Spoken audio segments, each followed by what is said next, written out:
specific events of the Perseus Conflict are still debated, with effects economic, sociologic, and political. It was, in its time, the largest and most widespread offensive in human history.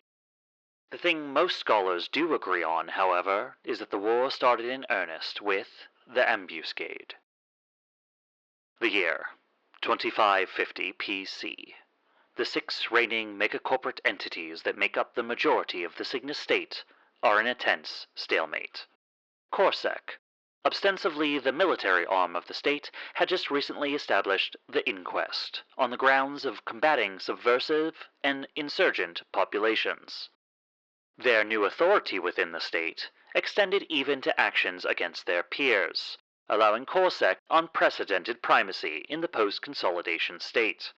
In response to this imbalance, Apogee Material and Materiel, Lev Integrated Technologies, and Unfolding Moravec, 3 of the other megacorporate entities, entered into an alliance that would seal their fate. Under the guise of a terraforming effort, the 3 companies amassed a vast amount of resources to field a force to rival that of Corsec. Under greatest secrecy, this Operation Nucleus put together ships, planned supply lines, established footholds, and prepared to make their move in opposition to Corsec as a united front. Unknown to those enmeshed in the web of state politics, a specter from the past was already poised to strike. The Noesis Mandate. In the years leading up to the conflict, the influence of the Mandate was written off as a fringe religion making the rounds at the rim of Cygnus space. It was in truth the influence of Mandate explorers and scouts who had arrived in Cygnus space ahead of the invasion fleet to prepare the way. In fact, Mandate spies and infiltrators had been placed in key positions many years beforehand. The stage was set. The final ingredient of the devastation to follow was the windfall of Mandate spies becoming aware of the mounting tension between Cygnus factions and the acquisition of confidential Operation Nucleus intelligence. It is thought that the investment in Operation Nucleus by its 3 members made them extremely vulnerable to exploitation by a third party. The ambuscade was a combined offensive by the invasion fleet of the Noesis Mandate that spanned 114 systems, destroyed more than 70% of the estimated assets assembled by the 3 corporations comprising Operation Nucleus, and took place over just 3 days. In the following weeks, while the Cygnians tried to understand what was happening, the Noesis Mandate invasion fleet pressed their advantage and used the confusion to establish footholds all across the Cygnian rim. The battle lines were drawn, and by the time Corsec responded to the Mandate threat, they found entrenched opposition, ready to spill blood for every step. This was the beginning, and what follows are the events taking place between 2550 and 2552 PC, comprising the first arc of the Perseus Conflict. Welcome to CCRPG. Today, we're playing Microscope.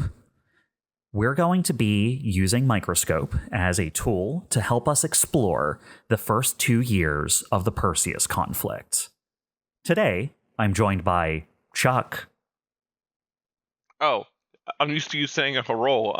Chuck as Chuck. Hi. Jay. Just Jay. Jeremy. I am indeed just Jeremy. And Todd. Hello, everyone. And that's right. We don't have characters today because in Microscope, you don't have characters. You're one of the narrators. So, let's dive in.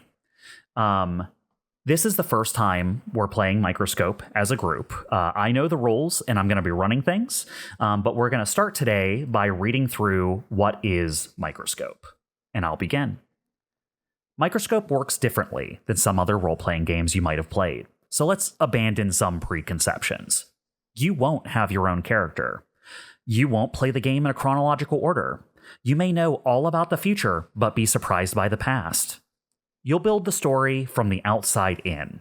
You'll decide the big picture, the grand scheme of history, and then burrow down and carve out the details. It's fractal gaming. So think big. You have a massive chunk of history to play around in. Humanity spreads to the stars and forges a galactic civilization. Fledgling nations arise from the ruins of an empire. An ancient line of dragon kings dies out as magic fades from the realm. These are all examples of Microscope games. Chuck, if you would pick up from there. In Microscope, you read an epic history as you play. You want to play a game that spans the entire Dune series, or Silmarillion, or the rise and fall of Rome in the afternoon? That's Microscope. But you don't play the history from start to finish, marching along in chronological order. Instead, you build your history from the outside in. You start off knowing the big picture, the grand scheme of what happens, then you dive in and explore what happens in between, the how and why that shape happens, that shaped events. You're free to jump backwards or forwards, zooming in or out to look at whatever you want, defying limits of time and space. Want to leap thousands of years in the future and see how installation shapes society? Want to jump back to the childhood of the king you just saw assassinated and find out what made him such a hateful ruler? That's normal Microscope. You have vast creative authority. You can make whole empires rise and fall at will, dream up a utopia, or destroy one with nuclear fire. You have that power, but remember, you're not alone. Everyone else at the table can do it too. I'm watching you, Jeremy. Well, I mean, just to let you know, you can create independently, but not in isolation. Each facet you add to history builds on what other players built before you. You expand on their ideas, and they expand on yours. History might not turn out the way you expected. Be prepared to think on your feet. When you zoom all the way into a particular moment in time, all the players share the stage, and roleplay together to find out something we want to learn about the history. Did the crew of the Icarus know the aliens were on the Titan? Did the rebels really fake the government crackdown? Do the knights remember the original meaning of their ritual vows? We roleplay and see. Well, Todd, why don't you finish? The more you play, the more your once simple summary becomes a detailed tapestry, full of meaning and surprises. History snowballs. There we I go. love that last sentence. History snowballs, separated by periods, so... Yeah. The author of the game says I should read this part to you because it's really important. All of us sitting at this table have equal creative power. At times, we'll have different roles and authority, but we're all equal participants and authors. It may sound like I'm running the game because I'm going to be explaining a lot about the roles, and I may interrupt and jump in to clarify how the game is played. But I don't have any more authority than anyone else when it comes to actually playing the game. There's no GM. Now that we know what the game's about, we're ready to get started. We're going to jump right in at starting a new game. Because this game takes place in a pre-existing system, we're going to have a couple of things already decided for us in playing the game.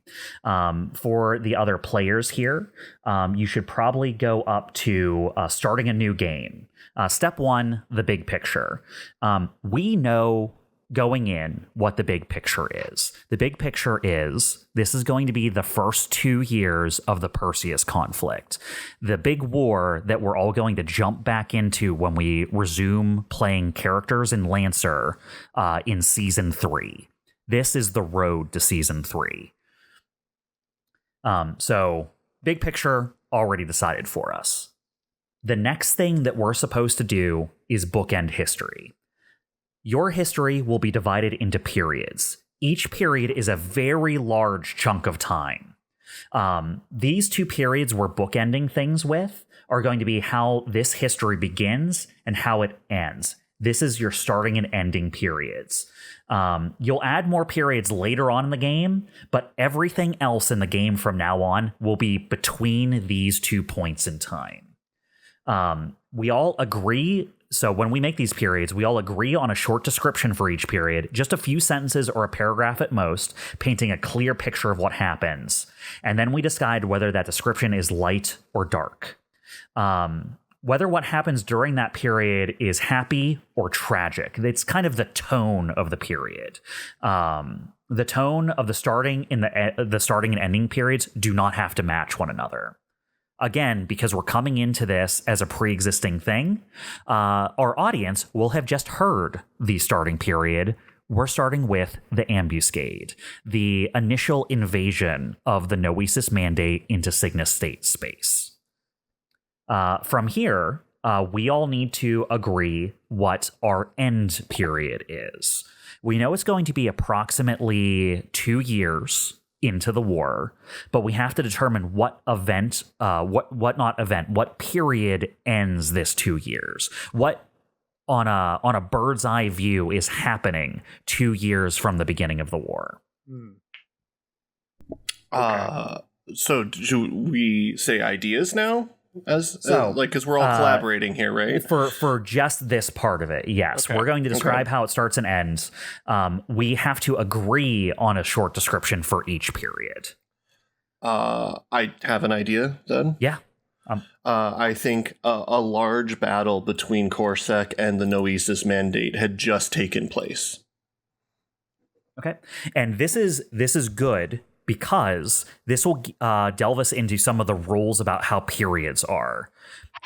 We always know the outcome of an event or a period that happens because we're looking at this as an established history.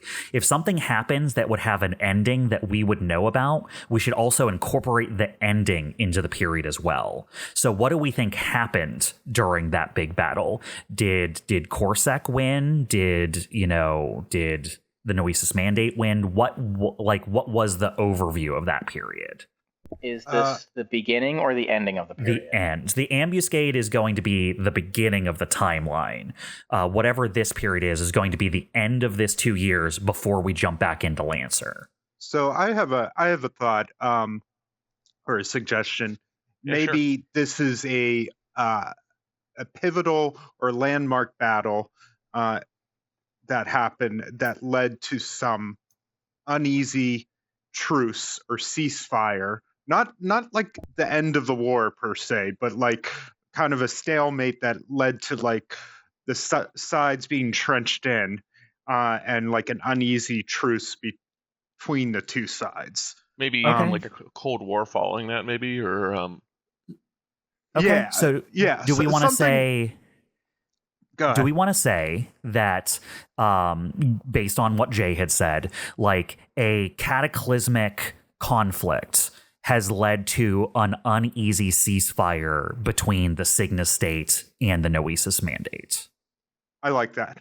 Yeah. I like that, yeah. Sure. I'm into it. All right. Someone write that on a card and throw that at the end there. Does it matter what color? Let's do yellow for these. Okay. All right. I will. And so an important thing to know about the note cards we're using for this is going to be they are always summaries. We don't have to type out everything we're using on it. What we say to each other playing the game is what matters. These note cards or index cards are to just remind us of what these are. So it could be as short and as simple as like, losses lead to uneasy ceasefire or something like that. I like the word cataclysmic. I just have to look at how to spell it. CATACLYSM. As lead, not lead. Let me correct my grammar. I don't think there's a Y in cataclysmic. Well, actually, there is. Never mind. There is, yeah. Lead is lead. Yeah. Wait, you mean lead? No, LED. it's lead. Yeah, I need to get rid of. All right, I won't be so unless precious. you lead the lead. Yeah, I won't be so precious about the grammar. I promise. There's probably a lot of lead being thrown around. I'm gonna go ahead and throw that at the end of our timeline here, and I'm gonna go ahead and just throw some space at the bottom here, so that we can put a circle on it. So do we think this is light or dark? I would err on the side of light. It doesn't mean like, oh, this is such a great thing that happened, but I'm kind of thinking like this might be the first time in 2 years that there's been a break in the violence. Yeah. Just a thought. Can we get a brief explanation of light and dark here? Yeah, what we're picking? totally. Sure. Light and dark, respectively, kind of give a tone in the way like watching a movie would have a tone, right? Like, how do we picture this? Is the tone dour, or does it have some levity to it? Is there something hopeful there? Then it might be more light-sided. Is there how do we want to depict? Do we want to depict it as depressive? That kind of thing. So I just want to argue that it's dark. Yeah, I was just gonna say, even though I just argued it was light, I'm thinking about it again, and this could be like a situation where a terrible battle just happened. There's an uneasy truce, but it's like everyone is on edge and just wondering like what's gonna happen now. You know, how like the future is uncertain and looking dark. So we're a little biased because our characters live in this universe. So to us, this feels like a light event, right? Our two enemies are fighting, they hit a ceasefire. But like in the end, it's a horrible battle. A lot of people died. Yeah, there's probably catastrophic losses on both sides. Yeah. It just feels dark.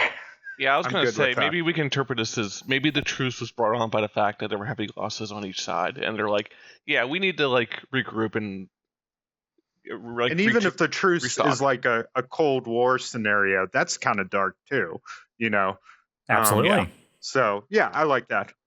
All right. I mean, even truces in Cold Wars have economic consequences on both sides. So that just feels dark to me. I agree. All right. So we're going to go ahead and just kind of check that off there. Know that the starting and ending periods are still periods you can add events and scenes to. So if we want events and scenes to take place in the ambuscade or in the formation of this truce, we can establish those later in the game to kind of like delve into what we see during those time periods. So we have effectively bookended our history. We now know how the history begins and how it ends, but we have no idea what happens in between. Finding out what happens in the middle, how we got from point A to point B, is what we're going to be doing for the rest of the game. The next thing we're going to do in starting the game is deal with the palette. You'll notice in the upper left of the screen, I have palette yes and palette no. These things on the palette is a list of things that we all agree to reserve the right to include or ban in our storytelling today. It gets everyone on the same page about what belongs in the history and what doesn't. An important thing to know about the palette is the reason it exists is not for things that we would all assume, right? Like, we all know mechs exist in this world. We don't have to write on the palette, yes, mechs exist, right? That's not what it's for. Things get added to the yes column if you think other players at the table would not expect it to be in the history, but you want it to be in the history. So you're kind of saying, I want the palette of our story to include this thing. Something goes on the no column if you think everyone else at the table would normally expect it to be part of the story, but you think it would be more interesting if it was not part of the story. So you would add something to the no column if you do not want it to show up in the story today. Does that make sense? Yes. Yep. Yeah, I think so. So the way we do this round is each player adds one thing, either a yes or a no, not both. So we are going to go palette yes or palette no around in a circle to like discuss what each of us is adding to the palette. I'll go first, and this is like a bit of a hand I'm putting on the wheel here a little bit. I'm adding to the no segment Anything that contradicts other things I've established. Fair. I think that's fair.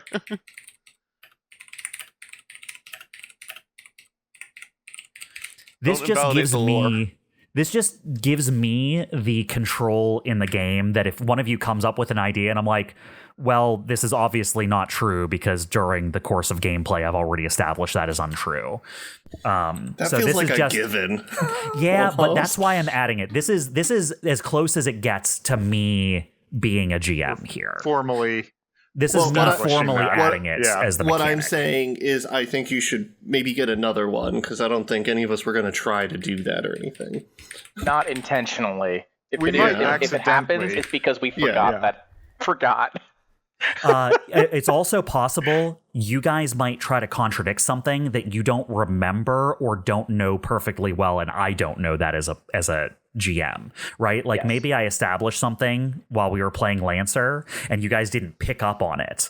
This would be my way in to be like, actually, guys, you might not know this in game yet, but there's a reason this can't be true. Okay. Yeah, that's kind of what I figured that was for, because there's a lot going on and it's easy to miss things. So if that happens, please bring it up. Yes, please. It's a good limitation. All right. So we're going to go around in order. This is going to be the order we're seated for the remainder of the game. So this is going to kind of be the turn order. So we're going to go clockwise around the circle for every player kind of seated at the table. So Chuck, is there anything you want to add to the yes or no palette? I feel like this one's kind of obvious for yes, but I just want to put it into our mind of like, make sure to think about this. The involvement of the dialectics. Like, just to say, like, they're probably going to be involved to some degree, even if it's just in the background. Okay, so you want to just make sure we do talk about them today. I do want to point out there is another mechanism in this game that for a whole round you can make sure we talk about that one thing. The palette is more for being like, let me give an example. You might want yes to be like, oh, we're playing a fantasy game, but I want there to be some sci-fi like laser guns like buried in ruins, right? Like no one else at the table would expect those to exist, but you want them to show up in the story, right? I see. Dialectics are already part of our story and exist as a group. We could just say for one round we're focusing on what the dialectics are up to, right? So that's less of a palette thing and more of a focus thing. We'll get to focus when we start going around in circles. Okay, yeah, that makes sense. Okay, I need to revisit now how I was interpreting palette now. Palette is like a no is like you want to ban something from showing up today, and yes is like even though we might not consider this as being part of the setting normally, I think this would be a thing that should show up, right? Like a thing that you could put on the yes palette could be something like I want, magic to become a thing, right? Like we haven't been thinking of this game as in magic exists, right? This is a pretty hard sci-fi universe we've created, but you could say, actually, I want magic to show up. You know what I mean? Like that's the kind of things. Think of like a painter's palette. Like these are the colors we're using to paint with. I think sitting over here with shifty eyes. Like, I think I do have something. I know you're next, Jay. You stole my idea. This actually, and I was just going to suggest this. Although it's not magic, I would like to sort of explore the difference in technology between the Mandate and Corsac, because at the end of the last mission, Casper did something rather unusual with some technology that we did not recognize, and I feel like that could be really interesting in the conflict ahead. Because there probably is going to be a difference of technology going into this battle, so I think that might be good to explore to some degree. Maybe how about adding it on there as like fantastical super tech? There you go, perfect. Okay, so I'm going to add that to the yes column. Fantastical super tech is going to be a yes on our palette, which is good. See, that's a good thing to add because remember, we've been playing Lancer up till now, kind of like ignoring some things in the Lancer book that are like, this thing fucks with space and time, right? Like, we've been ignoring those sections of the book and recontextualizing them. This is kind of like saying, with all the new technology introduced during this conflict, maybe those things start to show up here.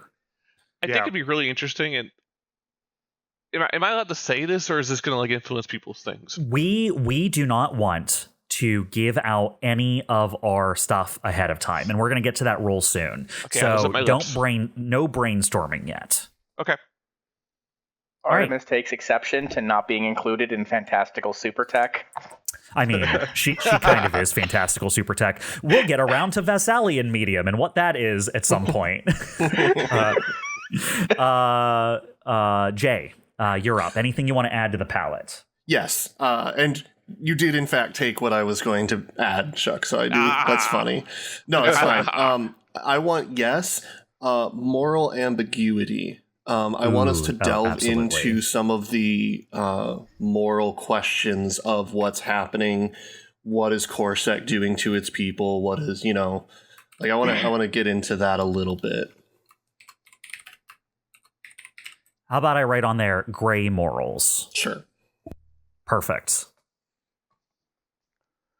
All right, so we want our palette today to include the kind of in-betweens between what are things that are obviously good and bad. All right, perfect. Jeremy.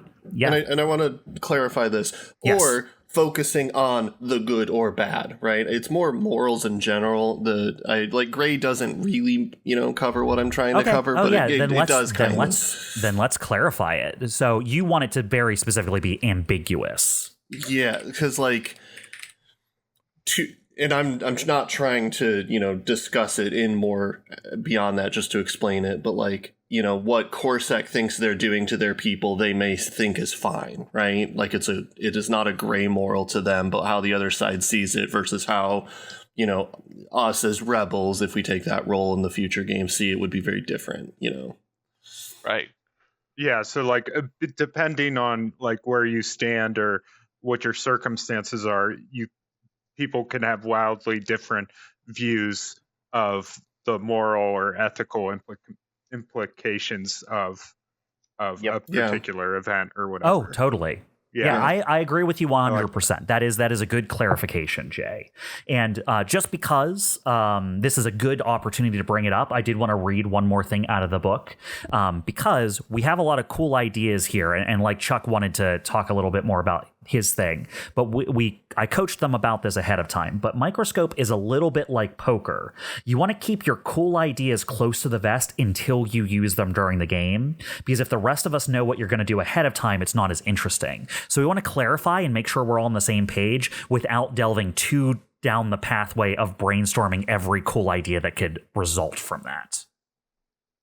Yep. Got it. All right. It's hard to hold back. Right? Yeah. Like it is an interesting limitation that I think leads to some fun creative challenges. Jeremy, you're up next. Anything you want to add to either palette? So for palette, no. We have a lot of factions. Especially there are some factions that we have mentioned in passing and whatnot. For example, what is it? The Federation of Former Colonies? Yes. Some of these factions exist within or outside of Signet Space, and specifically the one I'm thinking of the Federation of Former Colonies specifically, but there could be others. I kind of want us to focus on the war between the Noesis Mandate and the Signet Space. So factions that exist just outside of those two. I mean, we can include the Outer Rim in stuff I want to include, but factions that just don't seem to want to take part in or just are way outside of the norm, I want to exclude. So that we're not just introducing extraneous factions that probably are participating, but we don't necessarily need to focus on them, right? That would muddy things a little bit. Yeah. Okay, so I put on the palette no players the dialectic and that sort of thing. You're looking for room for these other factions to have their own place in the game later when we're playing it, not here. Correct? Yes. Right? Okay. Yeah. Yep. So I wrote that down as FFC and external as the note for the palette. Does that line up with what you're thinking, Jeremy? Yep. Okay, so an important thing to know about the palette is this is stuff we can use later in the game to like, don't make me tap the sign kind of thing, to be like, I think you're encroaching on something we said no on the palette, and then that's when we have a discussion on whether it conflicts with the palette, right? So like Jay said, we might introduce the dialectics. We've all kind of agreed here they should be part of it, but that's not what Jeremy's talking about. But let's say I try to bring up, oh, well, this one manufacturer from the FFC. Jeremy could be like, remember, I said on the no palette that I don't want those kind of players to show up in this story today. I'd be like, no, you're right. We shouldn't delve down that pathway. So perfect. Remember, added happens to the 3 palette. times. Jeremy flies over the table, arms first at you like a rocket. just fucking clotheslines me, and I do the like wrap around, flip around his arm, and fall on my back. Yeah. All right, perfect. Todd, what do you want to add to the palette? It's funny because I had an idea for the yes column that Jeremy's just excluded. So, but I here's the thing. I completely agree with what Jeremy added, and like I'm 100% on board. I think it makes sense. So like changed my mind. But I was gonna go way out there and say let's throw aliens in. Oh God! So this is where we get to start talking about things, Todd, because in this, it says very specifically during the setup that at the end of establishing the palette, everyone needs to discuss what's on the palette because no one should be upset with what's on the palette by the time you're done. Because literally the next thing I was going to add to the no palette was one word, and it was aliens. No aliens. Honestly, I feel like that contradicts prior established. Like that almost feels like it falls into that category because you've kind of established aliens aren't really in this. That's the thing, is that let me just give you guys generally. I have not closed off the idea that in my Lancer universe, aliens could exist. I am not, for the purposes of this story, interested in incorporating them in the story.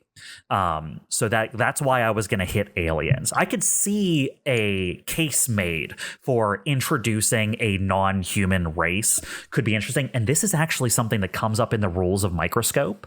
So it could be very interesting if we want to discuss the specifics, because you can delve into the palette and discuss certain things. Is like, someone might be like, I don't want habitable worlds to exist in this game, right? And another player might be like, okay, well, that's fine, but what about terraforming? What if we make a world habitable that didn't used to be habitable? Is that okay? And then you can kind of get into the nitty-gritty on whether or not that contradicts it, right? So you could be like, no habitable worlds, but yes terraforming, or something like that.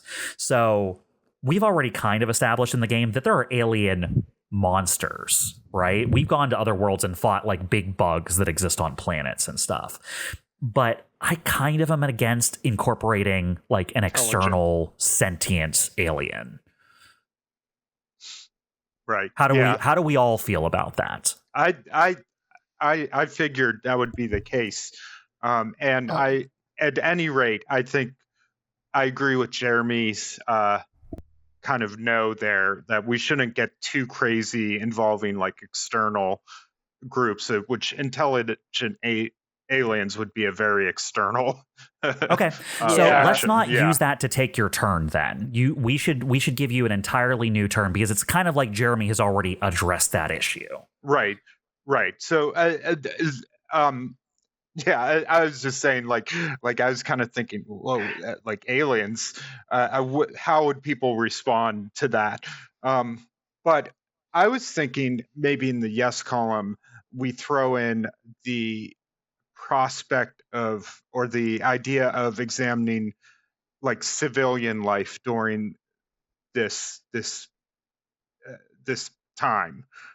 So basically, like we'll be focusing on like major events, major campaigns, battles, whatever, how the sides shift, but I want to get like an idea of like things that are happening to normal people living on different planets, and how their lives are affected by this war. Does that make sense? So you want the little guys basically to be on the palette. Like you want us to see the specifics of like the life of the day-to-day citizen. Yeah. I like that. I think that's important for tone and what we're trying to go for overall in the story. And we could still, I imagine, that I'll leave it at that. Yeah. Okay, excellent.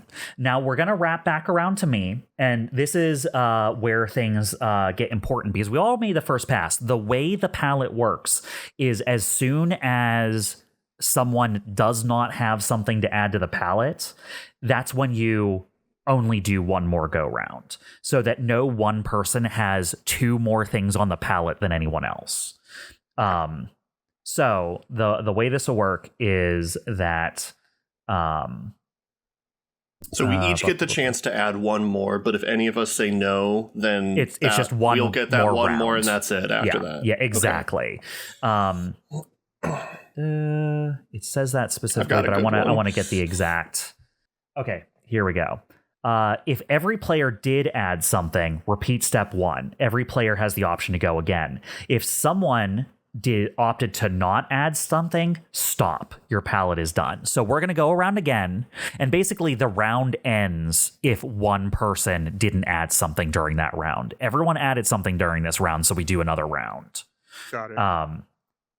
I am happy with where things are, so I'm not adding anything else to the palette. So we're going to do this one more go around to let you all add one more thing, and then that'll be our palette for the game. So Chuck. I think there might be some overlap with ambiguous morals, but I think it'd be interesting if it wasn't strictly Corsac versus the Mandate. Like, there's other factions that, it doesn't make the conflict strictly like us versus them, but their involvement does impact the outcome of the war or the conflict. So let's discuss that. So you want like basically in our yes palette to be like significant contributions from not just the big two contributors to the war. So let's talk about that. Like, does that mean like we said, the dialectics? Does that mean the Aster Uprising? Like, what are we like? What kinds, like, without tipping your hand too much, how does that different than the external, like not involving too many other people? So like, you mean Jeremy's no? Yeah, exactly. Yeah. Okay. How is it different? I think so. These are factions not within the core system, or groups that may be an extension of groups we're already aware of. So, like, for example, Aster Uprising would be on the table. That's sort of where I'm coming from. Like, using Aster Uprising as an example, like, I don't think they're going to be siding with Corsac in this battle, but I don't think necessarily they'll be siding with the Mandate Eater. So, like, they're a third party. I'm not tipping my hand in which groups I have in mind, but I'm just saying, like, I think it's reasonable to assume that these groups exist, and how they're involved or their position within the conflict is going to be interesting, I think. So the way I've typed that is significant minor players. Does that line up with what you're thinking? Exactly. Perfect. Jeremy, how does that feel to you? Like, does that subvert your no in some way? It does not, because I'm just worried about muddying the waters with groups that we know very little about. But there are groups we are aware of, whether or not we know them directly, but we know they exist within the Signa state and they care about it. So it makes perfect sense. So, like, they have a stake in, and they're probably going to act one way or another. That was my interpretation of your no, yeah. So between these two yes and no's that we've added, we've basically said we don't want to add new people that we don't have at least some stake in the actual war itself, and we want to focus on the people that we have either already established in some way or know something about a bit more. Is that what you're saying? Yeah. That's sort of my thought process, yes. Okay. Like, Again, the one question I would raise is, Sure. Are we open to the idea of other internal significant factions showing up and being important? So like right now, we're kind of like, we don't want a Federation ex machina coming in and changing things. We don't want the Federation to show up halfway through this and change the board, right? Or we don't want people who are from like external to this conflict to all of a sudden be big players. But how do we feel about like we talked about the little guys, right? Like what if one of us wants to invent, oh, this big labor movement has thrown off their chains and wants to like rise up during this, like does that conflict? I don't think so. I like that. I think that falls under what I was thinking when I added the little guys to yes. I want there to be thought about like how things might rise up again amongst the general populace during this conflict as well. Cool. Then go ahead, Jay. You said Federation earlier, and I'm just thinking like Jean-Luc Picard might be able to stop this conflict, so it's a good idea to veto that. So no to Jean-Luc Picard. No to Deus Ex Jean-Luc Picard. I'd like to put that as my no, please. No crossover universes. Yeah. No multiverse stuff. There are 4 post-it notes. So I think the way we have it typed up right now, I think does actually communicate what we've said, where Jeremy doesn't want the Federation or external players to become involved, but significant minor players like within the conflict could like appear that maybe we don't know about yet, but were there the whole time. They were there the whole time. I was here the whole time. How does that feel to you, Jeremy? That is totally fine. I like it. Perfect. Excellent. All right. So Jay, next. I'm kind of excited about this one.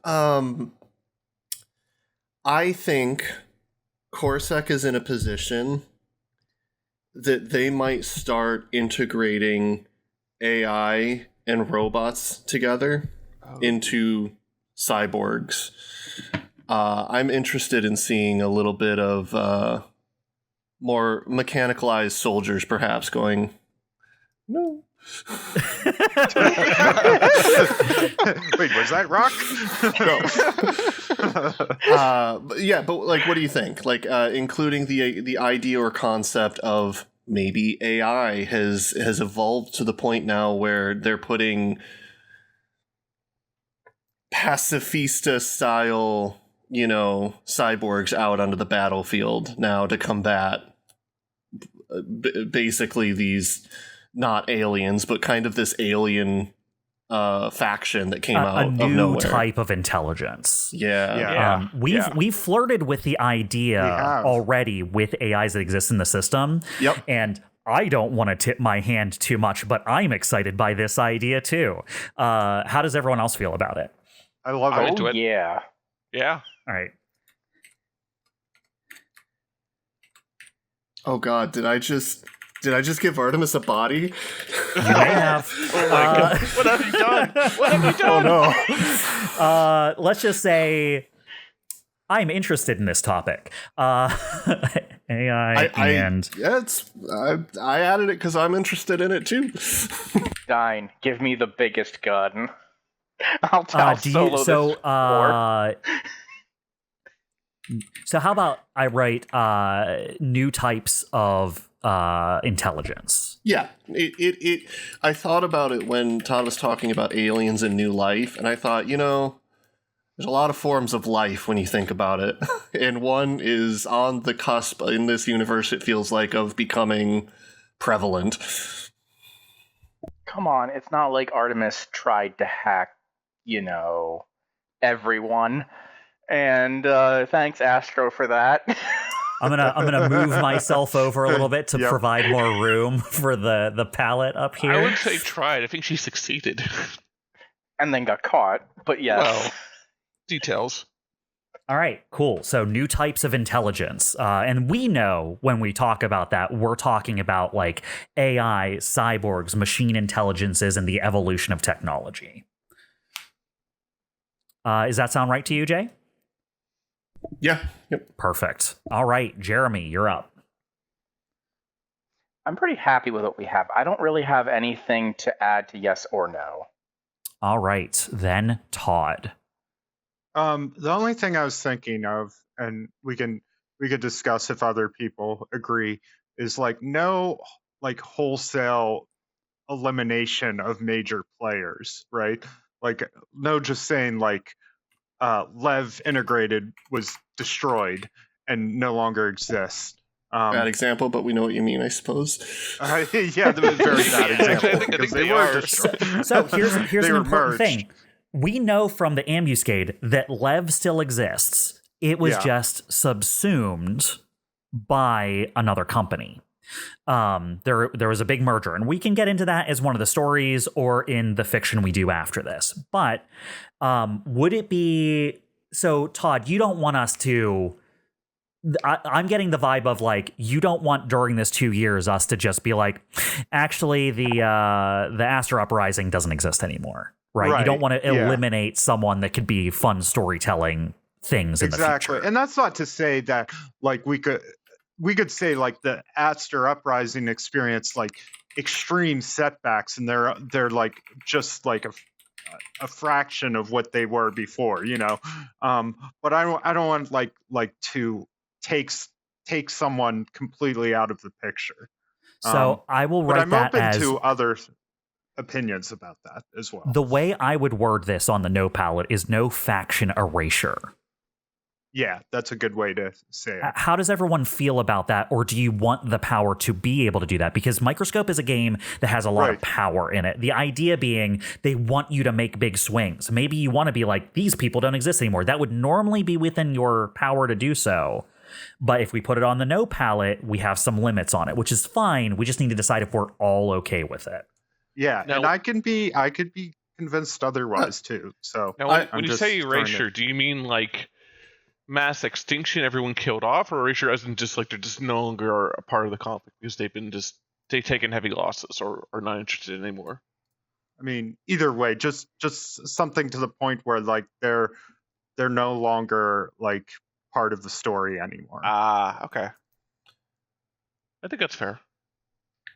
It sounds like you had something.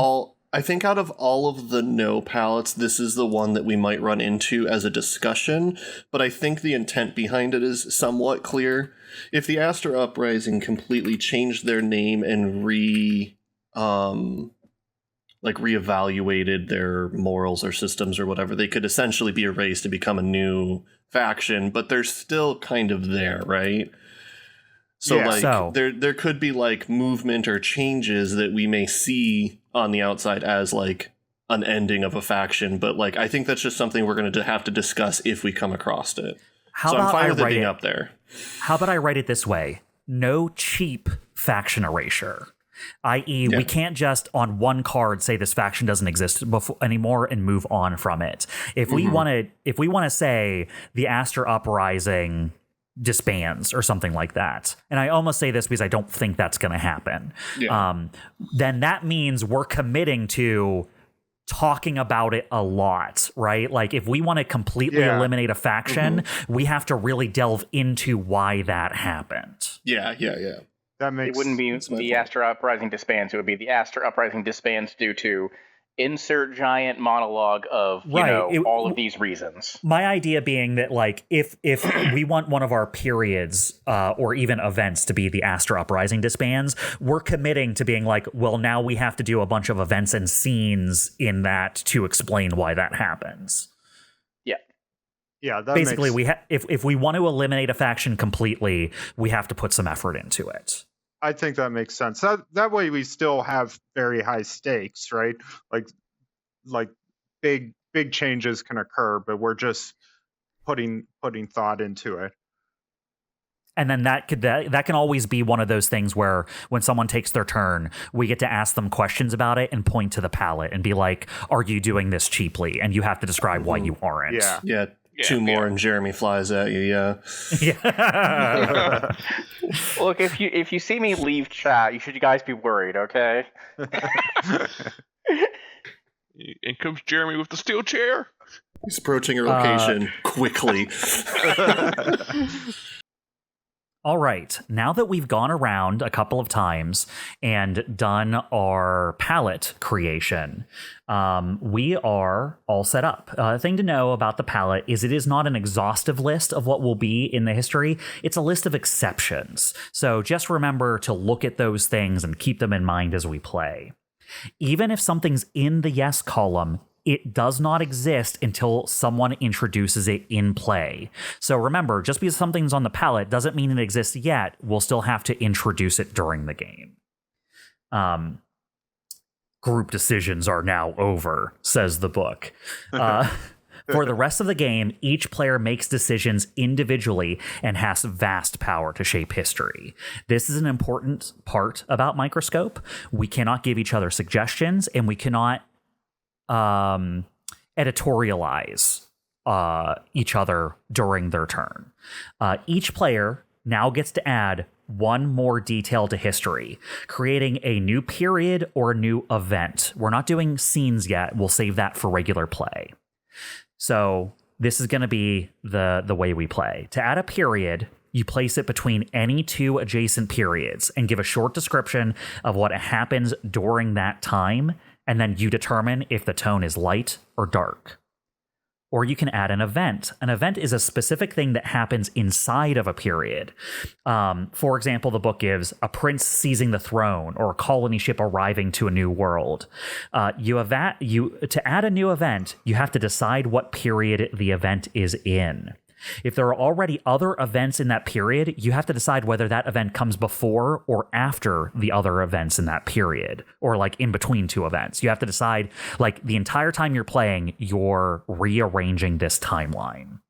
An event always must be in an existing period, and you must tell other players what happens during the event and set the tone to light or dark.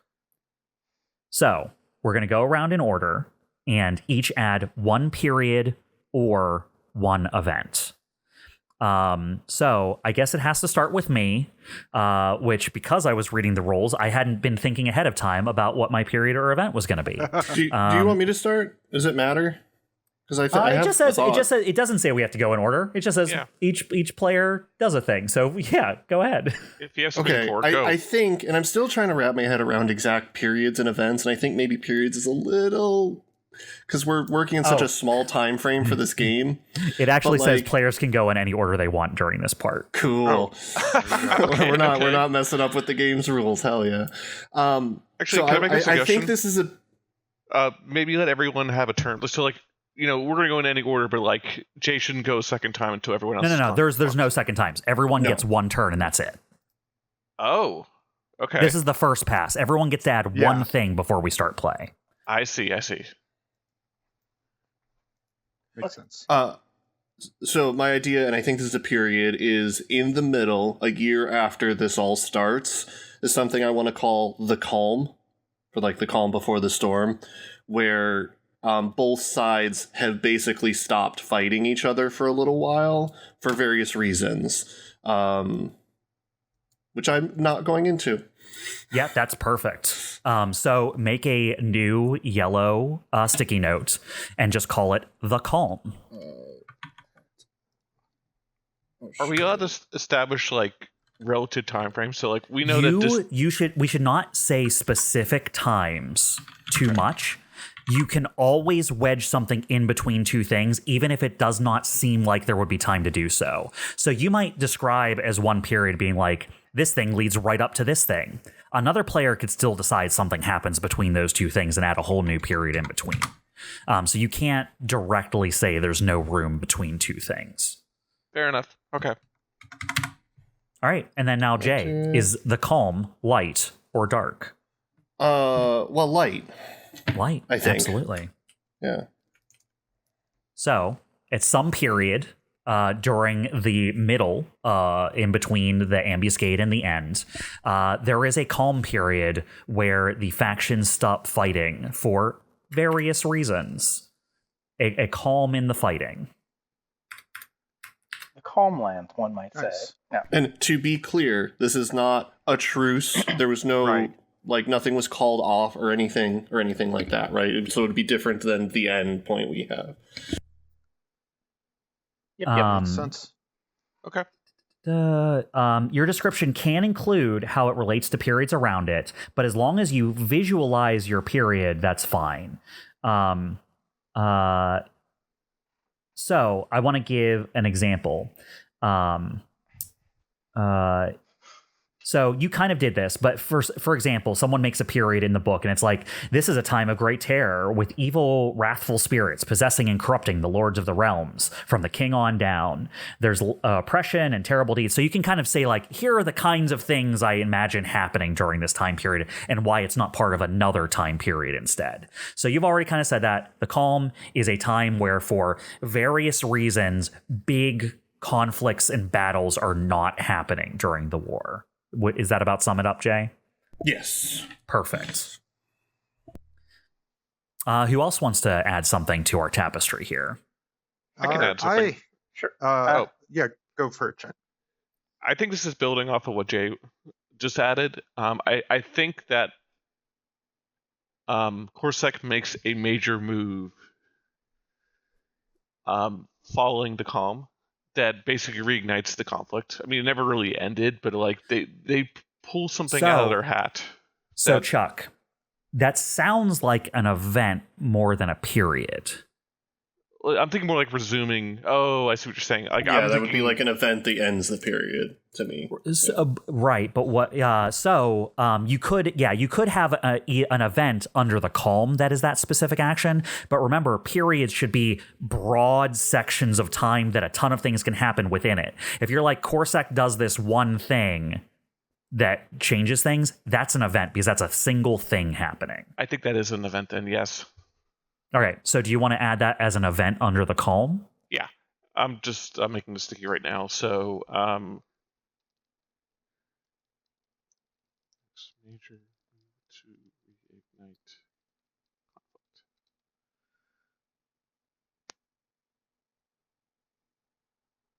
I'm not. I guess I could just go right here underneath, right? Now, interestingly, is oh boy, what happened there?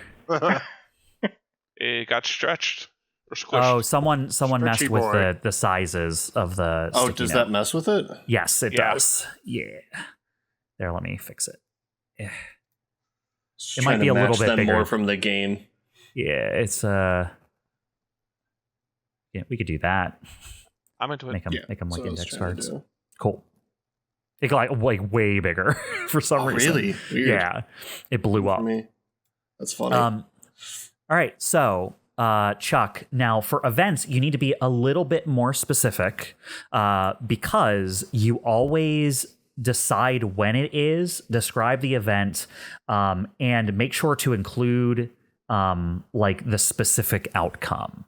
All right. So like if you're saying an event is Corsac makes a major move to reunite the conflict, I think that's too broad. Fair. Like what event does it? What major move does it make? That's the event. Okay.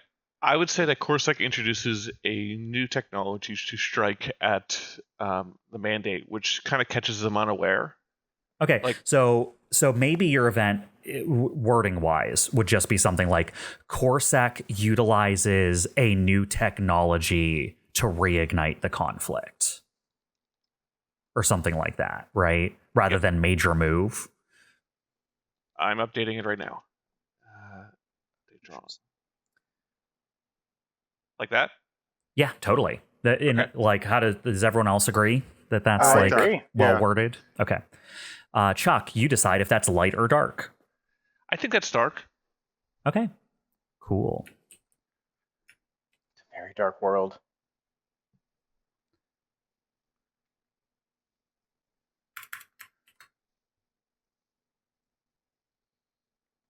All right. Perfect. Do Todd and Jeremy want to jump in, or do you need me to go? Yeah, I got one. So I think that leads up to a period I was thinking of, which is basically a Corsac counter-offensive campaign. So that would come after the calm and after maybe after Chuck's event. It would, because a new period always takes place after all the events in the previous period. Yeah. we're assuming, I guess. I'm assuming that his event is what triggers the period, but I suppose it's technically possible we could still have other events afterwards in the calm. Yeah, it is technically possible. Yes. Yeah. But yeah. Anyway, we can get into that in more depth later. So I'm just going to write Corsac counteroffensive campaign. As soon as I figure out how to. Oh, there we go. Corsac.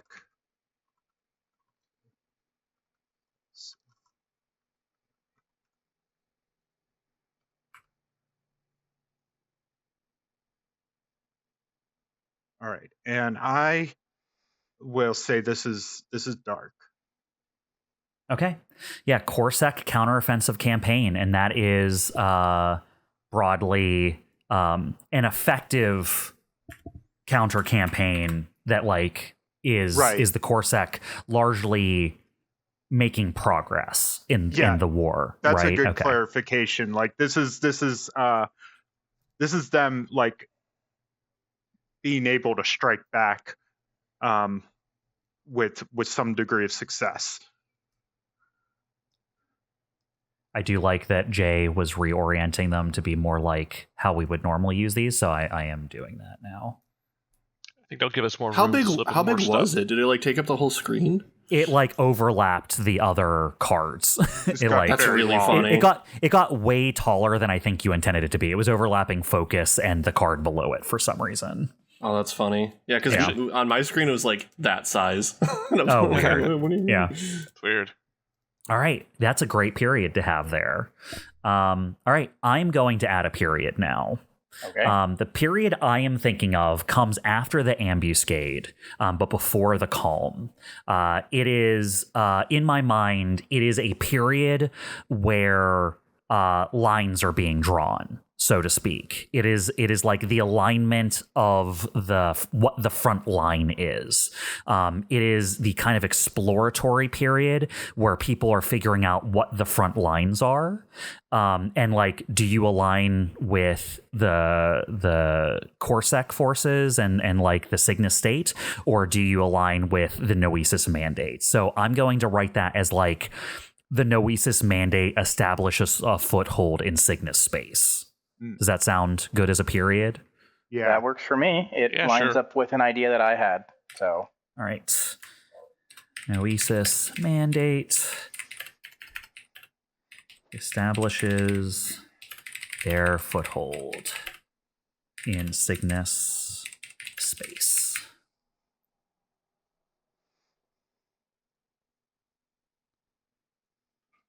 Oh, way too big. Oh.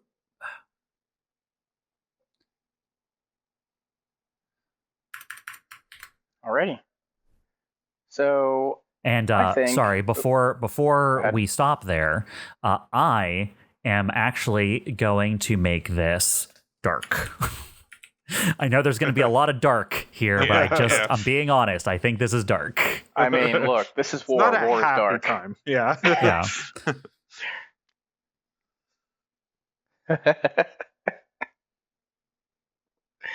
All right, Jeremy, what one thing do you want to add as we get started here? I'm going to add an event that leads into your period.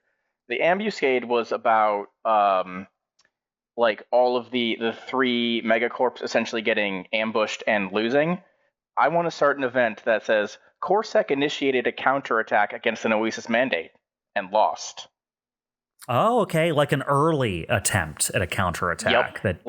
The Corsac would have been aware that the Noesis mandate launched the event of an attack, and so they would have, initiated a conflict, and they were unaware of just how powerful or aware the mandate was in their own space, and were defeated. Now, does this matter? Would this be at the end of the ambuscade or the beginning of the Noesis mandate as an event? That's a great question, Jay, and it actually contextualizes things a little bit based on the choice, because it could fit in either, and it tells us a little bit something different about the event based on where it's placed, and that's up to Jeremy. I'm going to say at the end of the ambuscade. This is what led into everything, essentially. launches an initial offensive and is forced to retreat, I guess. You might want to make it a little bit more succinct, like failed or something like that, or which, you know what I mean. I'll just say which failed. Yeah, perfect. Okay. And I'm gonna say that's dark.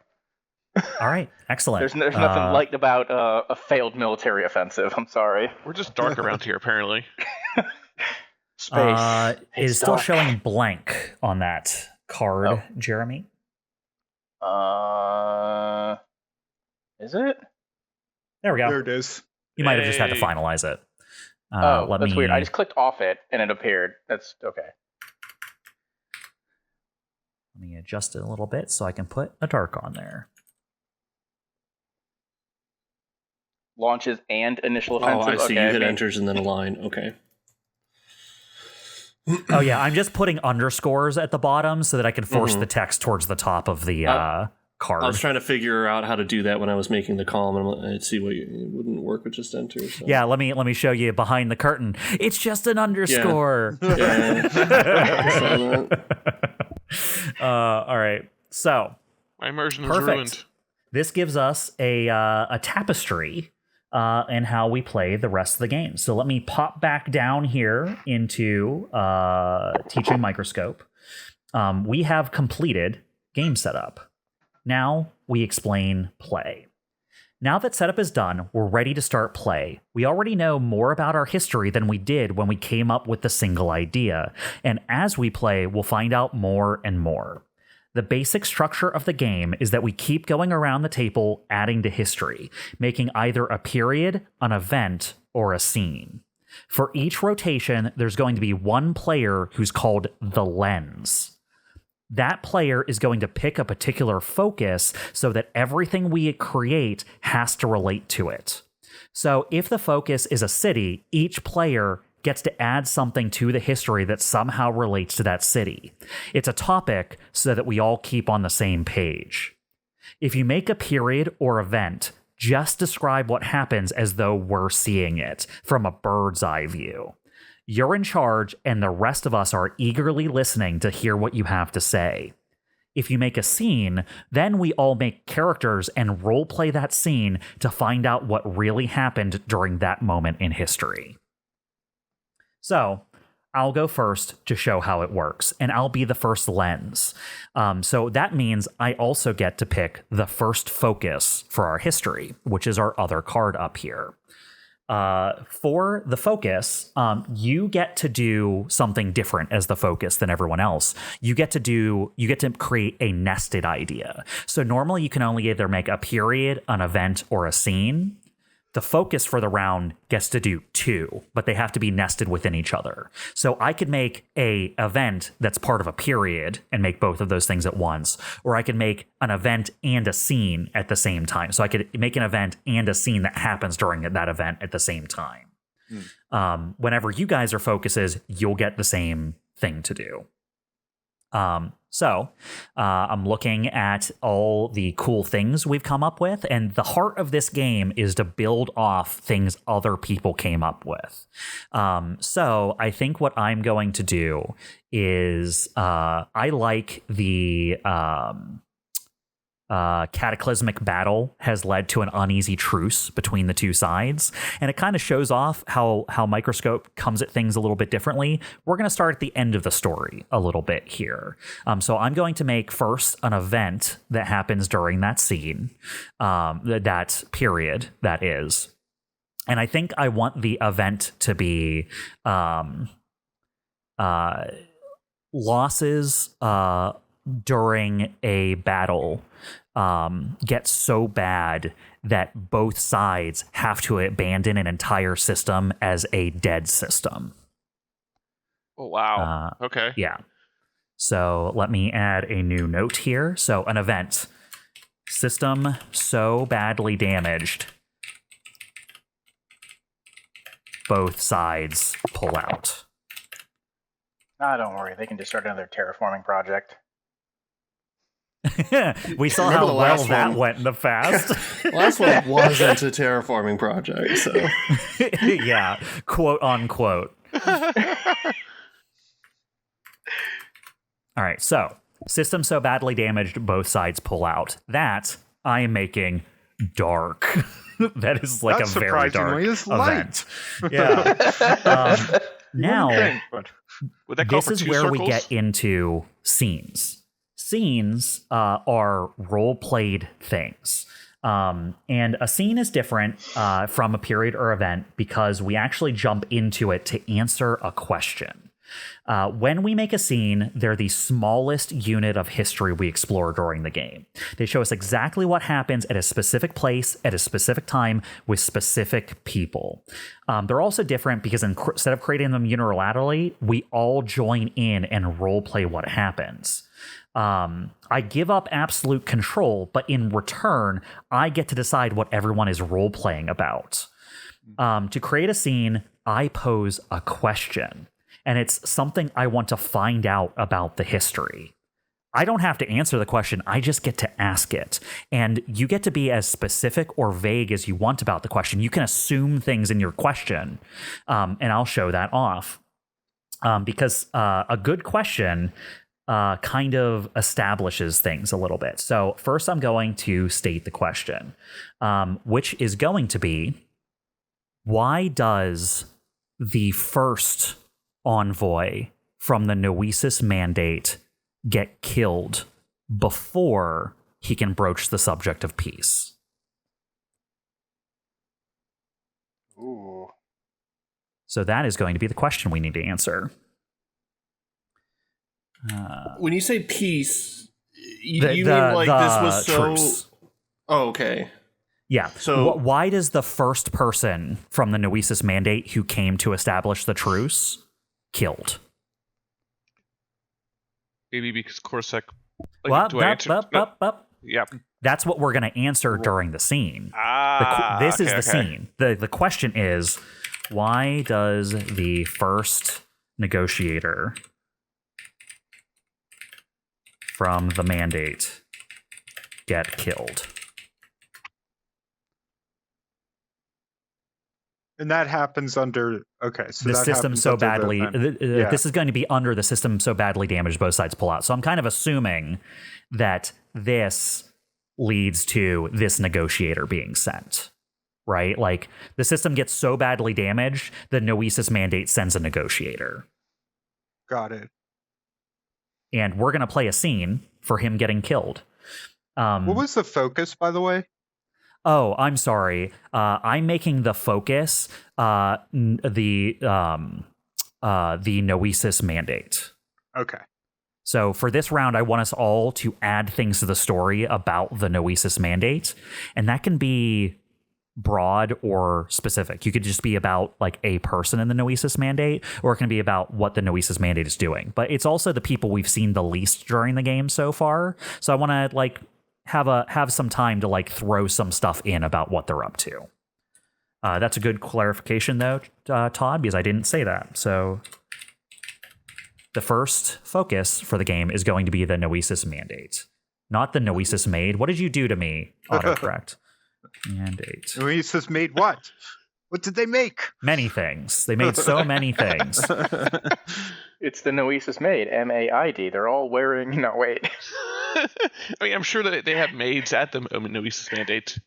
Maybe we see their point of view.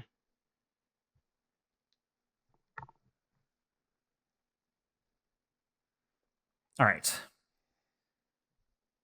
So now I have to set the stage. Decide on which event the scene is in. If there's already a scene in that event, I have to put it before or after. There's no scenes yet. We're going to review the established facts, which is kind of what we just did. We decided, like, here's what we know so far from what's been set up. We do know already from what's on the board that this is leading to a truce, but it hasn't happened yet. The where, why, and what happened or what's next. We describe where the scene takes place physically and what's going on. So here's the scene I want to establish here. A negotiator from the Noesis Mandate is going to be a mandate guide, which is kind of like their holy people. He was sent to specifically Corsac to try and negotiate because the damage was so bad, both sides basically got nothing out of this. We don't know exactly what the negotiation's about yet. We'll figure that out during the scene. But we also know that by the end of the scene, we're going to find out why he got killed. That doesn't necessarily mean he's going to get killed during the scene, but we may just find out why he's going to get killed or something like that. So keep in mind that the entire time we're playing this scene, this is the question we're trying to answer. Got it. And this scene occurs within the event, so this assumes that they've already pulled out the system was so badly damaged. Like, this isn't the thing that led to the system being badly damaged. No. I am placing this scene closer to the end of this event. Both sides pull out, this guy shows up, right? Both sides pull out, which leads to this guy shows up, and the scene is this guy showing up, right? It once must to establish like the physical description of what's going on. I'm imagining that there is a envoy from the Noesis Mandate, a guide, probably an older person, who was sent here to see if he can make any headway with negotiating, about any of this. I think that he doesn't really know what to expect or who he's going to be negotiating with. The person that he's going to be negotiating with is going to be a general from the other side, from Corsac, who was present during the battle. So this is going to be some person who fought in this battle that just happened. And now we have to choose characters. We can require and ban characters. Player making the scene can specify one or two characters that must be in the scene. I can also name one or two characters that cannot be in this scene. These can be characters already introduced or just descriptions of roles that I don't want to show up. So I'm going to require and ban some characters. I'm going to require this mandate guide. Someone needs to be this mandate guide. And I'm going to require this Corsac general. Those are two characters that must exist during the scene. Okay. I am going to ban anyone who would be in charge of this general. I want him to be the highest ranked person in the scene from the Corsac side. So now that I've established that, all players pick characters. Each player picks a character to play in the scene. The person to the right of the player picking the scene picks first. So that means we're going counterclockwise. Normal gameplay is going to be clockwise, but for things like this, it reverses the order, which means, Todd, you have to pick who you're playing in the scene first. All required characters must be played by the time we start the scene. So that means if it gets back to me and no one has picked one of the required people, then I'll just have to play them. Or if it gets to Chuck and no one's been the general yet and no one's been the guide yet, then me and Chuck have to be the general and guide. But Todd, you can make up a new character who you think would be present. You could be time, which is a thing you can choose to do, which is like, is there something happening in the background? You almost get to GM the scene a little bit if you're time. Like, why does this scene have to hurry up? What's happening in the background that the other people don't have control over that would move the scene along? Todd, who do you want to play? Listen, I don't want to be time. I want to be Father Time. I want to be the personification of time. Like literally he shows up? Yeah, like Father Time is here. I am here. No external entities, Todd. Excuse me, call him by his title, Daddy Time. Daddy Time? It's actually Zaddy Time. Please no. I was thinking of characters like the aide de camp to the general, like a assistant, right hand, not so much maybe a person with actual command authority, but someone that is the general consults with on almost everything and is always by his side. Yeah, totally. So they're during the negotiation. That's perfect. And I just want to add that you can invent a completely new person on the spot or pick someone who's already appeared or be one of the required characters. The important goal of every scene is to answer a question. So always pick a character that you think will help you get towards the answer of the question. Great. And I think that's perfect for that, Todd. Jeremy, who are you going to play in this scene? You know what? I'll take the general. I'll take the general. Let's do this. Okay, you're going to be the Corsac general. Absolutely. Just to make things easier on ourselves, we can come up with names for these characters if you have a cool idea, but we can also work with titles and figure out the names of these people later. Don't worry too much if you don't have a good name for people or something like that. That doesn't need to hold up the creative process. That's good, because of all things that I suck at, creating a name on the spot is one of them. It is like Yeah, the general is fine.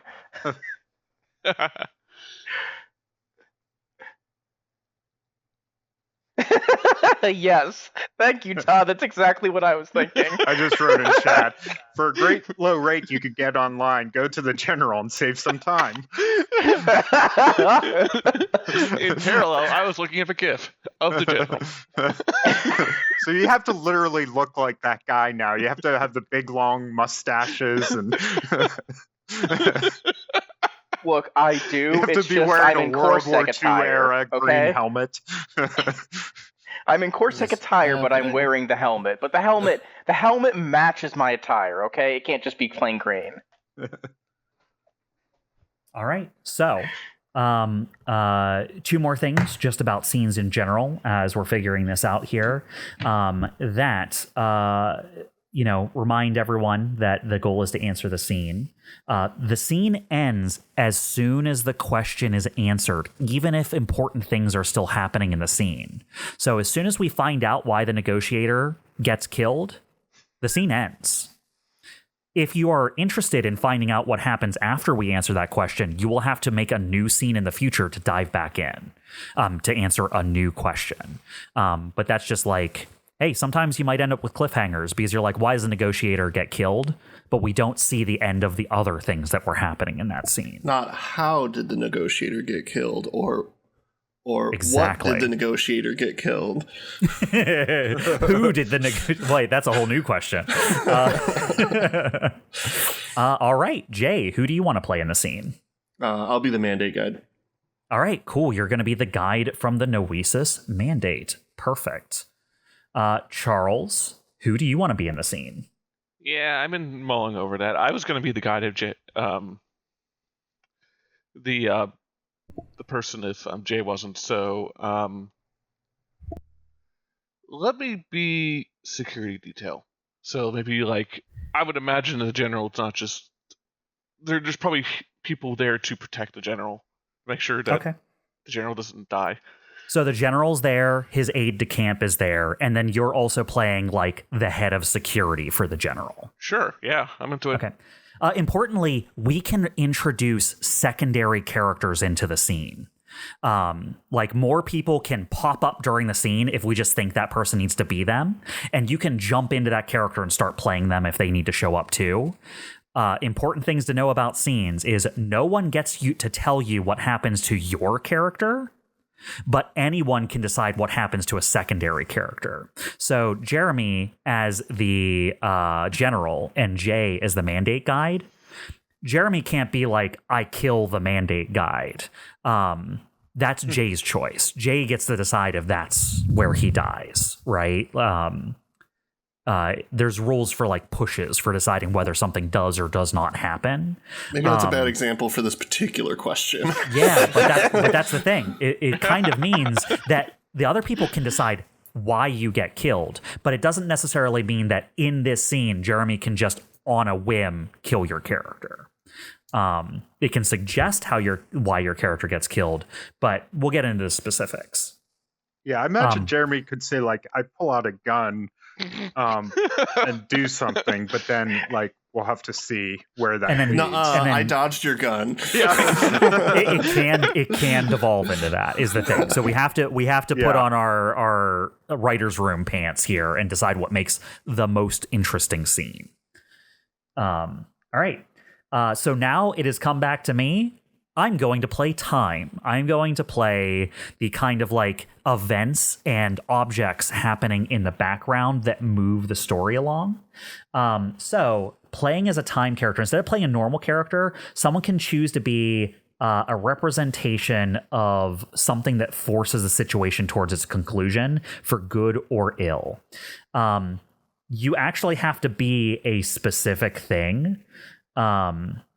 When you choose time, you have to define it as something specific, like barbarians at the gate slowly getting in, or angry senators getting angrier and angrier, something like that. Something that I embody that shows that events are moving along. What I am going to be is the approach of the general's superiors, that once they arrive on site, they will take over the situation and the general will no longer have control over what happens here. So kind of pushing the general to make a decision before his bosses show up. So he has ultimate authority in this scene, but once his betters get here, then, you know, that exactly ends. Yeah. That'll be the impetus for him needing to make a decision before people who disagree with him show up. All right, excellent. So we have all created characters. Playing scenes. We are going to answer the question, but we can't change the future. If things happen in the future from now that were already established, we can't determine that the things in the scenes change. That's what's going to happen. We all also can speak truth and hearsay, which means the things we describe our characters seeing during the course of the scene are happening, but they have to be from the perspective of your character. So you wouldn't just say, like, papers fall off a desk. You would say something like, oh, the general looks over as he watches a bunch of papers fall off the desk. You know what I mean? Like, you should embody kind of almost like filming wise what your character is doing and experiencing. You get to shape the world through what your character experiences and senses. Now, to start the scene, each player states one thing their character is thinking about the upcoming scene before the scene starts. This is going to start with Todd and rotate around the scene in order. Okay, one thing I'm thinking about? Yeah, one thing that it kind of should reveal what your character thinks about or is going to think about during the scene. This kind of give hints to your fellow players about what your character is interested in or will be doing during the scene. So he's thinking about some recent intelligence he got, and he's mulling over whether to tell the general about it. Okay, cool. Yeah, I like that. Jeremy, what's one thing the general's thinking going into this? The general is frustrated that Corset could possibly have lost this most recent, like that the most recent event happened, and he's looking to try and milk as much as he can out of these negotiations. Bosses be damned. Jay, what is the guide thinking going into this?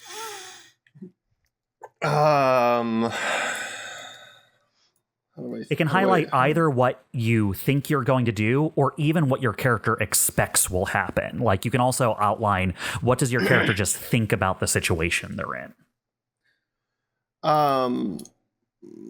My character doesn't really think much about it at all. I don't expect anything to happen from these negotiations whatsoever. Like, I expect them to be almost a waste of time. Okay. So your character's going into this thinking that this whole conversation is a big waste of time. Mm-hmm. Perfect.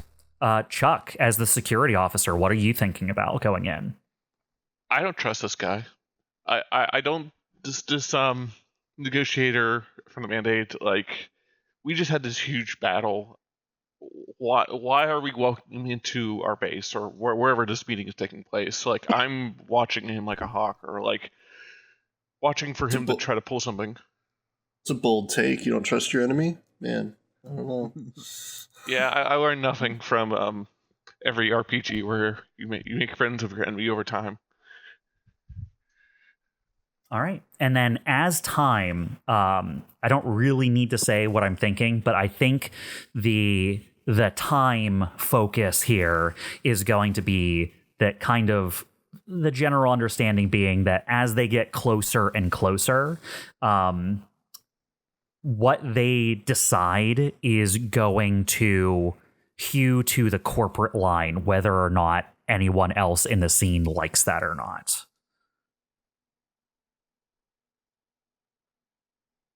Okay. All right. So, and you yes, said Jay.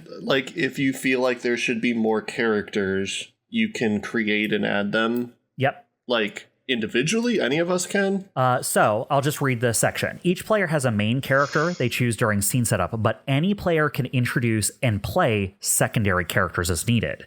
Secondary characters might be people from previous scenes or events, or they might be characters made up on the spot. They can be used to bring background action to life or explore role-playing opportunities you didn't foresee when you were making the scene in the first place.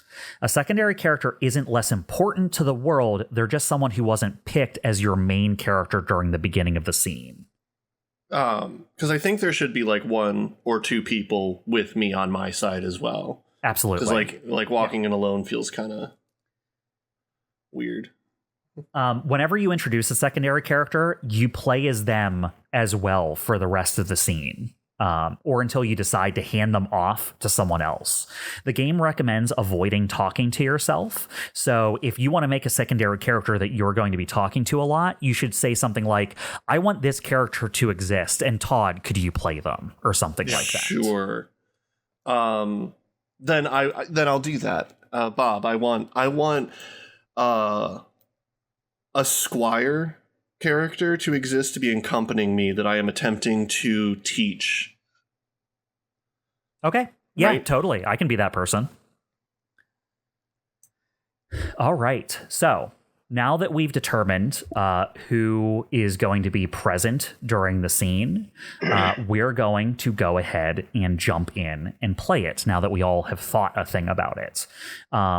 Know that if you want to describe something about the world outside your character, describe your character perceiving it. You can make up anything you want this way, so long as it obeys the usual rules for making history. So don't contradict what we don't already know, and don't use anything banned by the palette.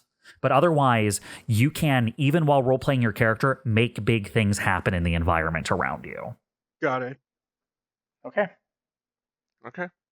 All right, so let's begin. Who wants to kick things off? How does this scene come into play? I imagine we're all on either the bridge or in like a command satellite that the general kind of commands from. Yeah, I think that makes sense. We're probably on the bridge of his ship, which was probably on the outskirts of the battle, commanding and you know the Luis's mandate negotiators being brought to his ship as a sort of neutral ground. So, I guess being the general, the scene will start. The general's just kind of looking out at the display, look at what was the remains of the battle. So many ships and debris out there, destruction, damaged ships. Even those that are still mobile show heavy damage on both sides. He just kind of turns and he goes and turns to security and he goes, "Hey, you've cleared our negotiating room, right? There's going to be no problems." I mean, the fact we're even having this meeting in the first place is a problem, but yeah, all cleared out. Secure. I got my guys keeping an eye on it. I want there to be no problems. We have to make something of this situation. All right, just saying. You really think it's gonna be that easy? No, but we need to recoup our losses in some way. All right, yeah. I just got word he's on his way, so maybe we should start working our way to the room. Well, make sure that you sweep everything. Yeah, let me go ahead. I'll do a normal sweep myself. I'll do it personally, and I'll head over to the negotiation room. Okay. I do that. Yeah.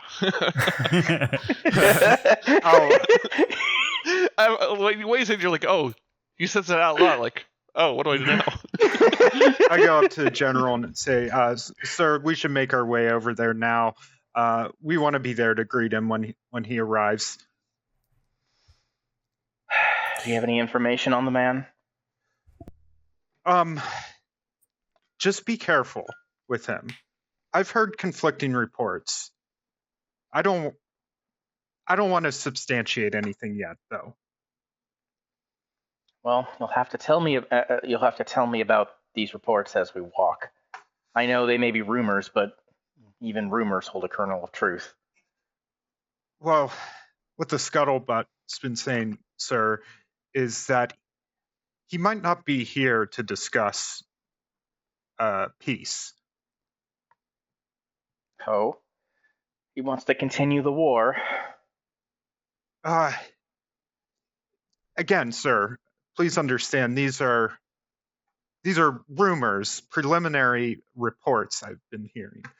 But some sort of intelligence gathering mission. Of what, I couldn't say. We're in neutral territory here. I can't imagine what he would try to glean from such a negotiation. Well, he's being brought onto my flagship. It's understandable that he would try to, get some information from even visiting our ship. Not that I will let him do that. Of course, sir. Just, be on your guard when talking with him. And know that I will be watching him very closely, too. Of course, as you should. I open the door and let you walk into the conference room. I walk into the conference room, and I assume the negotiator is already there at this point. I assume that you were gonna meet them there, so they're not there yet. Oh, you are correct. I'm sorry.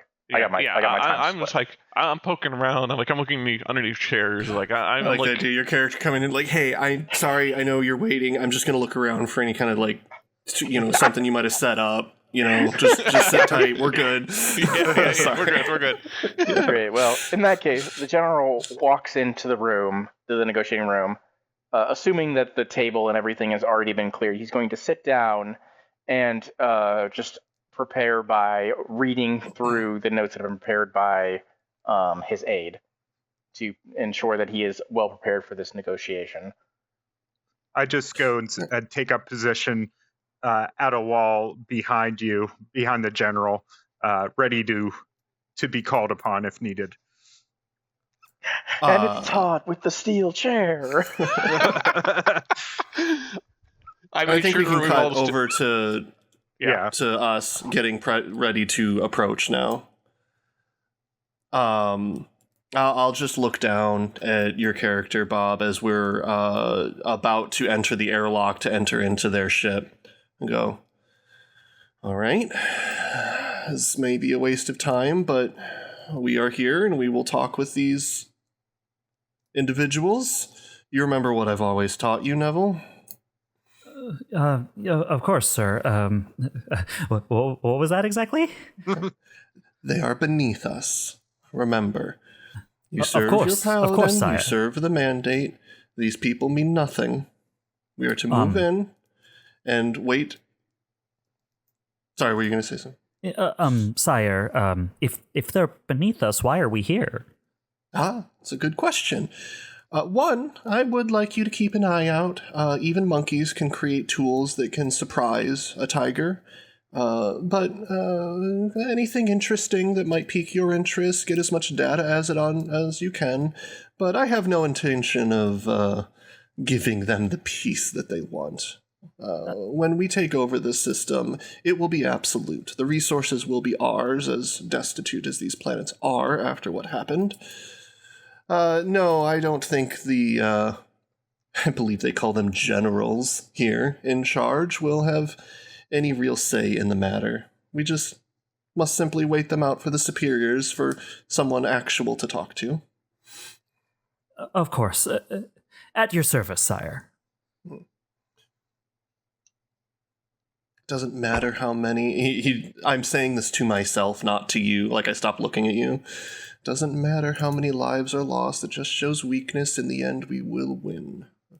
And then the airlock opens as we walk through and meet with the security team that escorts us to the negotiation table. I imagine that as we are moved into the negotiation room, Neville is like looking wide-eyed around the room and is just looks like a bit of a nervous puppy following behind his guide. Gerald, the negotiator for the mandate, has, of course, a monocle and a fancy mustache, graying hair. You can tell that there's a little bit of pepper there from his years, long-lived, still hanging on.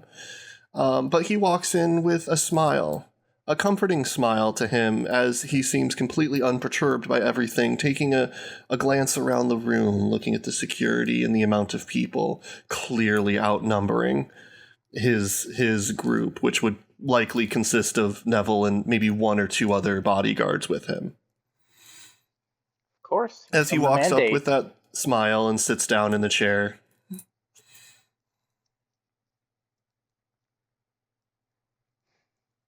The general hands out his hand for a handshake, and he goes, I assume you are the negotiator from the mandate. I just look at your hand for a moment and kind of nod my head a little bit like you were showing me it, but nothing more beyond that. And I go, yes, I am part of the glorious mandate, and you would be? You can call... I am the general of the ship. You may call me Glenn. Very well, Glenn. Now, what demands do you have of me? Well, obviously, something that can be in both of our interests. Oh, interesting. Considering that, well, he kind of waves his hand toward, like, in a general direction towards, like, you know, the massive battle that had just happened. Not that we can see it inside the room, but, like, in that general direction. He's like, the massive battle that took place has completely devastated both sides. I mean, I think we ended up a little bit better, but who can say? Let's say there's like a star map of the solar system that you've set up in like the table for us to look at it. Yeah, so I like that. I like that too. I go. But I'm interested to hear what you think we can both take away from this. That is a good question. May I? Go ahead. You have many things that we don't, albeit manpower, certain resources to keep the manpower alive and moving. I think that we could supply you with enough technology that you could perhaps populate these planets, have them mine their resources, and we could easily take those resources and add them to our collections with the work that you would provide there. So you would provide us with the technology to get the resources, and then you would take the resources, essentially, correct? Well, providing with the technology may be a bit of a generous term. You would have what you need to, and he smiles for a moment slowly, survive on the planet and gather the resources necessary to make it a fruitful endeavor. There's plenty of mining opportunities there. And your technology will function on these planets. These planets around this area are generally uninhabitable, making resource requirements a challenge even for Corsac. Oh, we have respirators and shovels. Sure, you could dig a hole deep enough that maybe even put a few air generators down there. Do you think your technology is superior to ours in this case? It must be. You sure talked about it quite a bit. Let's say I'm interested. He kind of leans back and steeples his fingers. I see. Classic move. I think at this time, the aide-de-camp, Todd's character, would see on maybe like a little PDA or something he has, kind of like a little indicator for one of his subordinates, kind of indicating that the general's superiors are expected to arrive in system. I'll approach politely to General, and I'll say, "Sir, if I may," and I'll just lean over, speak in your ear. The Admiral is on his way. He will be here within an hour. I kind of nod. At this time, this is more of a question for you, Chuck. What is your character doing while these negotiations have begun? I think I'm starting to size up the negotiators' details. So, like, I'm watching Neville like a hawk. Maybe a little too much because Neville's like more likely to break than the other guy. I think so. What we established, there's two or three people with negotiator. I'll guard or something. Sorry. Go ahead. Sorry. I didn't hear what Jay said. That's all. Oh, just some guards, like a couple just guards. Yeah. I think I'm sizing like up 2 guards and Neville. Yeah. Yeah.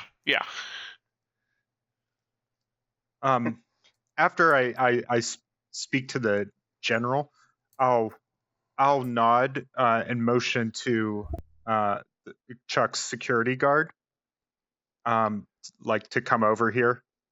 Yeah, I'll nod to the other detail. Keep up what you're doing, and I'll lean in and hear what you have to say. Something important. Yes. So I'll say out loud so the room can hear. Nothing that concerns you. What would I call you? What would be a title for a guide? The negotiator?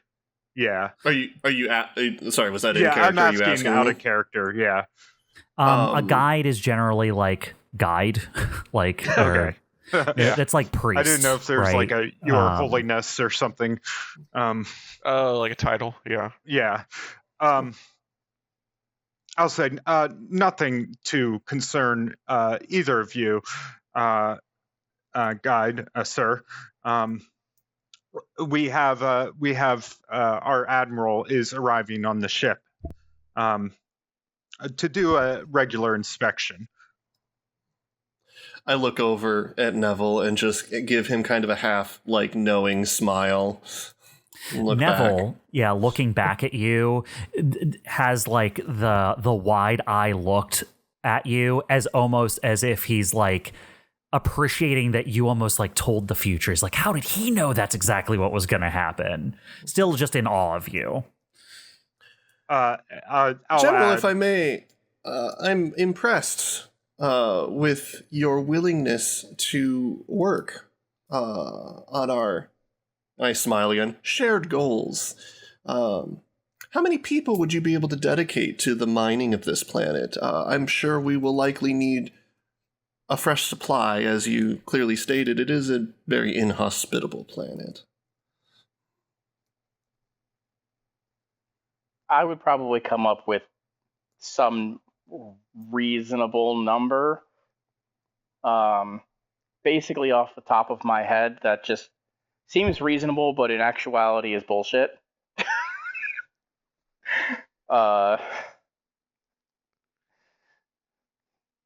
How the guide interprets that, him. Sorry, this is Jeremy blanking. Numbers. Yeah, well. How many numbers? I also want to be clear for you, Jeremy.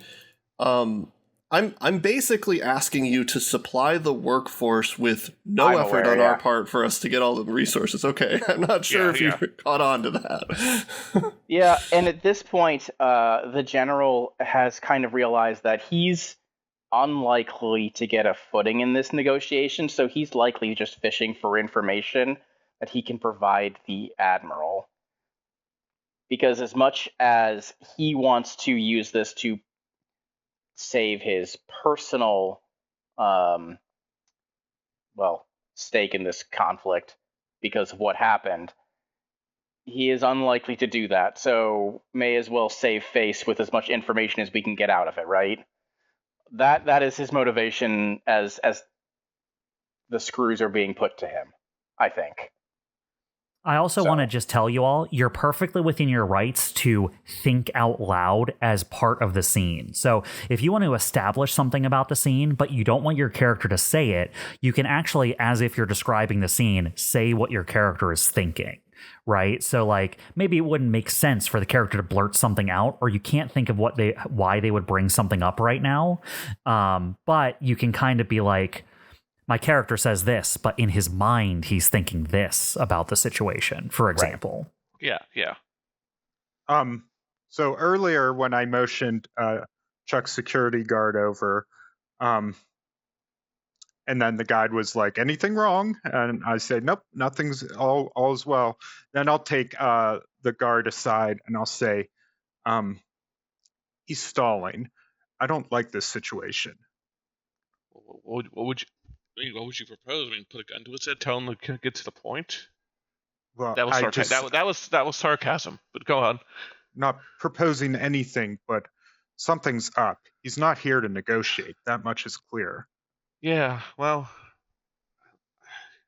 the best we can really do is just see if he tips his hand. I mean, I think if any form of aggression is probably going to be counting against this if you think about it. Not that I'm opposed to it. As I put my hand to my gun. Can you put the entire security department on the ship on alert? Yeah, that's actually a good idea. I think that as Chuck's character puts his hand to his gun unthinking in that moment, one of the guide's guards does the same in a more like noticeable way to everyone at the table because they're looking in that direction kind of way. Actually, real dumb question. Hold up. What kind of weapons? What kind of weapons are the like? Is it also like gun type weapons, or is it more like a little more exotic? Guards of a mandate guide going to a negotiation. You've probably never seen these guns before. Okay. You've never seen these weapons before, I'm guessing. Yeah, let's say he has a like a little like staff, like a almost scepter-y shaped thing on his hip that he like reaches for when he sees you pat your gun. Okay, yeah, I'm just trying to think like how hoity-toity are these guys, and that I think it helps a bit. I will hold up just a single finger in front of / above so that the guard behind me sees, and then slowly turn it and point back towards the general and go, I don't think we need to be aggressive here at all. You seem to be very over at, just kind of glance over at Chuck's character sternly. I'll just kind of like sigh, or like do like a half sigh and then nod back.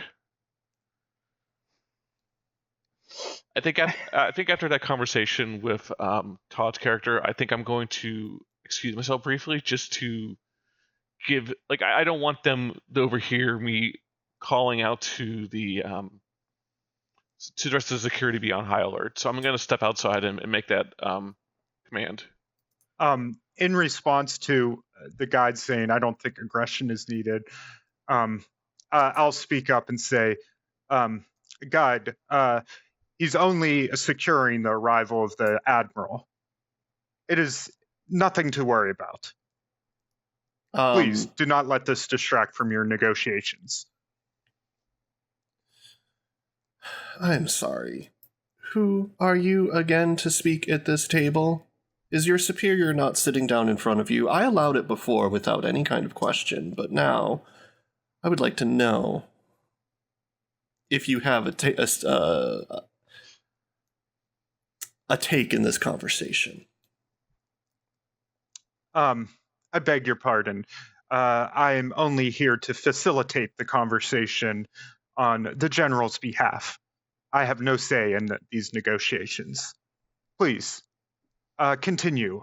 I will not make any more interruptions. And what a lovely declaration you've made. I smile at you. I just now then, kind of General. Look stone-faced back at you. Now then, General, you have made some interestingly amicable choices to me. I don't know if I actually believe that you'll follow through with them or not, but if you are willing to, then I think we can move along. I guess we can continue discussion along this line. At least it's a start, right? I don't know. I'd like it to be the end. Oh? What do you have to say?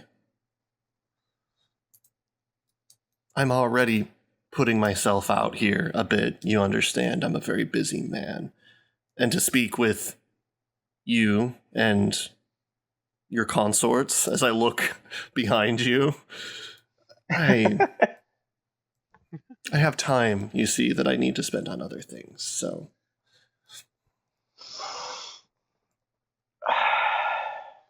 It's at this point I walk back into the room and I kind of lean in toward what is your title, Todd? I keep referring to Todd character. He's the aide. He's like the aide to the general. Okay. Yeah, I don't know, like military rank. I don't know these things.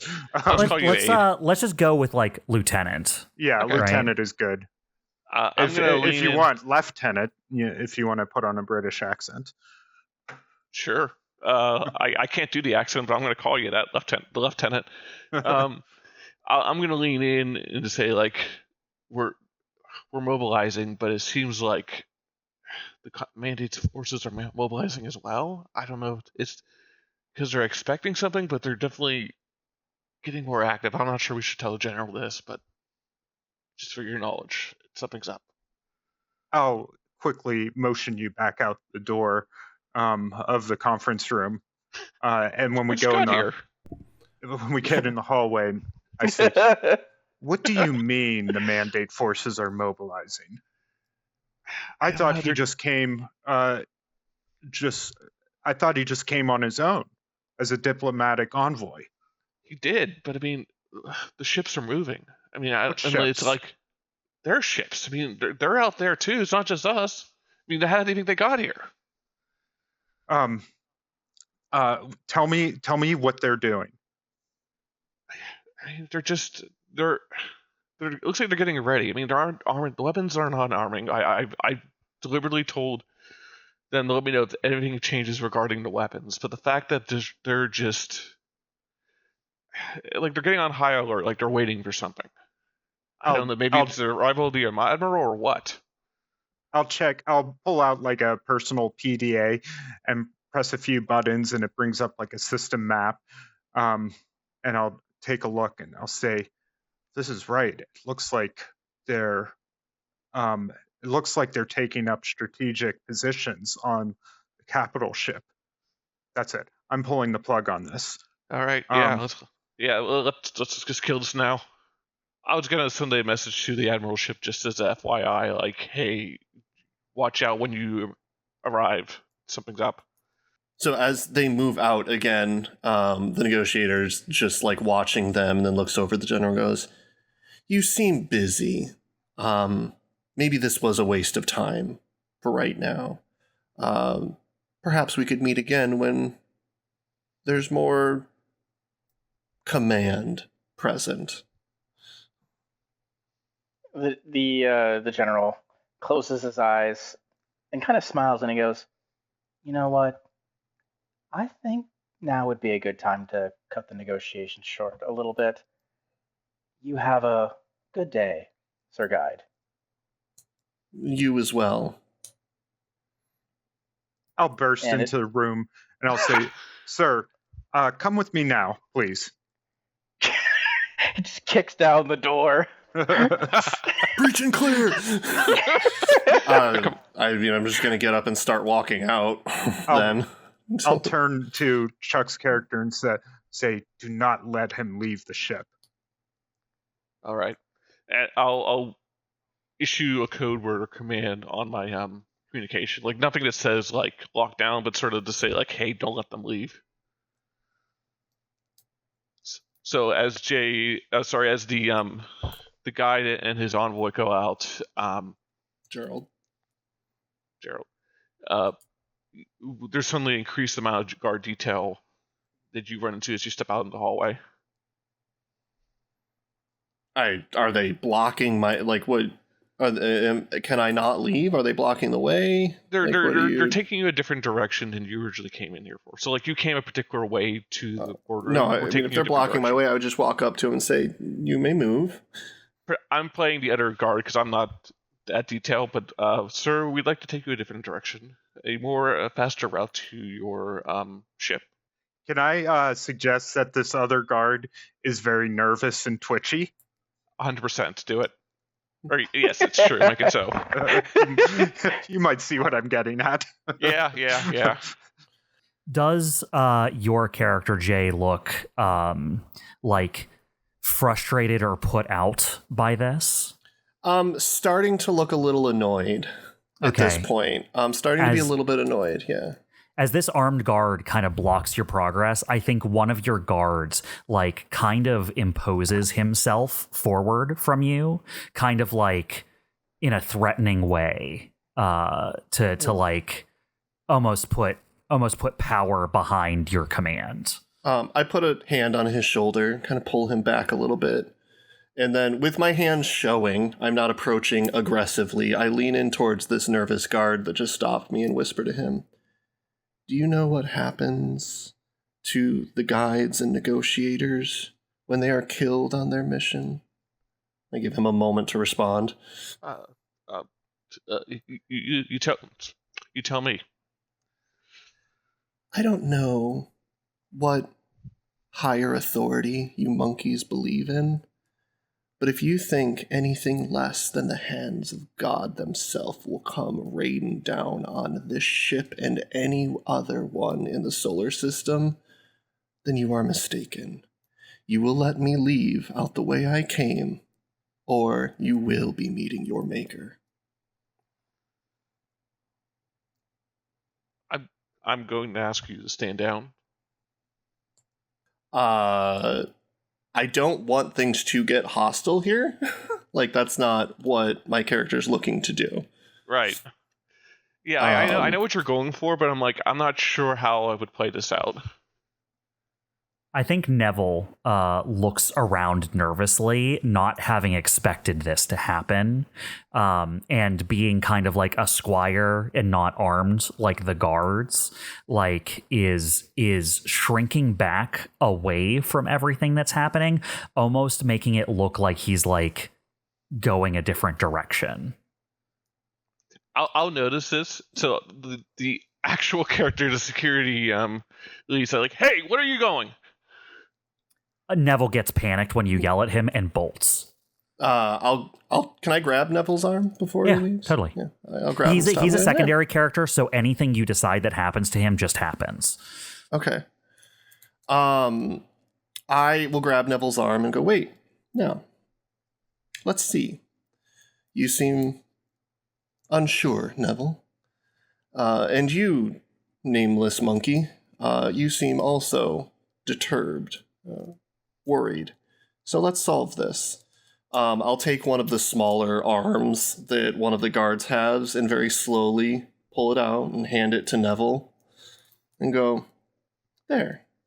Now, Neville, you can do what you think is best for the mandate. As I want Neville to replay all the different things that this guide has been telling him, about how these people are lesser, how they're not like human, how they don't really even exist, how we're going to exploit them, all these different things. And Neville could never really get rid of that feeling that wasn't right to some degree, right? And I want Neville to shoot the negotiator. I think Neville takes the weapon from the guard that you had handed him from your own guard detail. Mm-hmm. And I turn around looking at the guard smiling like everything is falling into place. And then Neville, while your back is turned to him, rather than causing a conflict with the corpos, actually shoots you in the back. Mm-hmm. Shit! And I'll run up to see if like I can do medical attention or just do something. As people swarm around, we end the scene because we've answered the question. Why does the first negotiator from the Mandate get killed? His squire killed him during the negotiations. Damn it, Neville. Neville! No! I don't see a way to come back to like a ceasefire if you guys kill a negotiator on your ship like that. Yeah. I don't know what was going on there.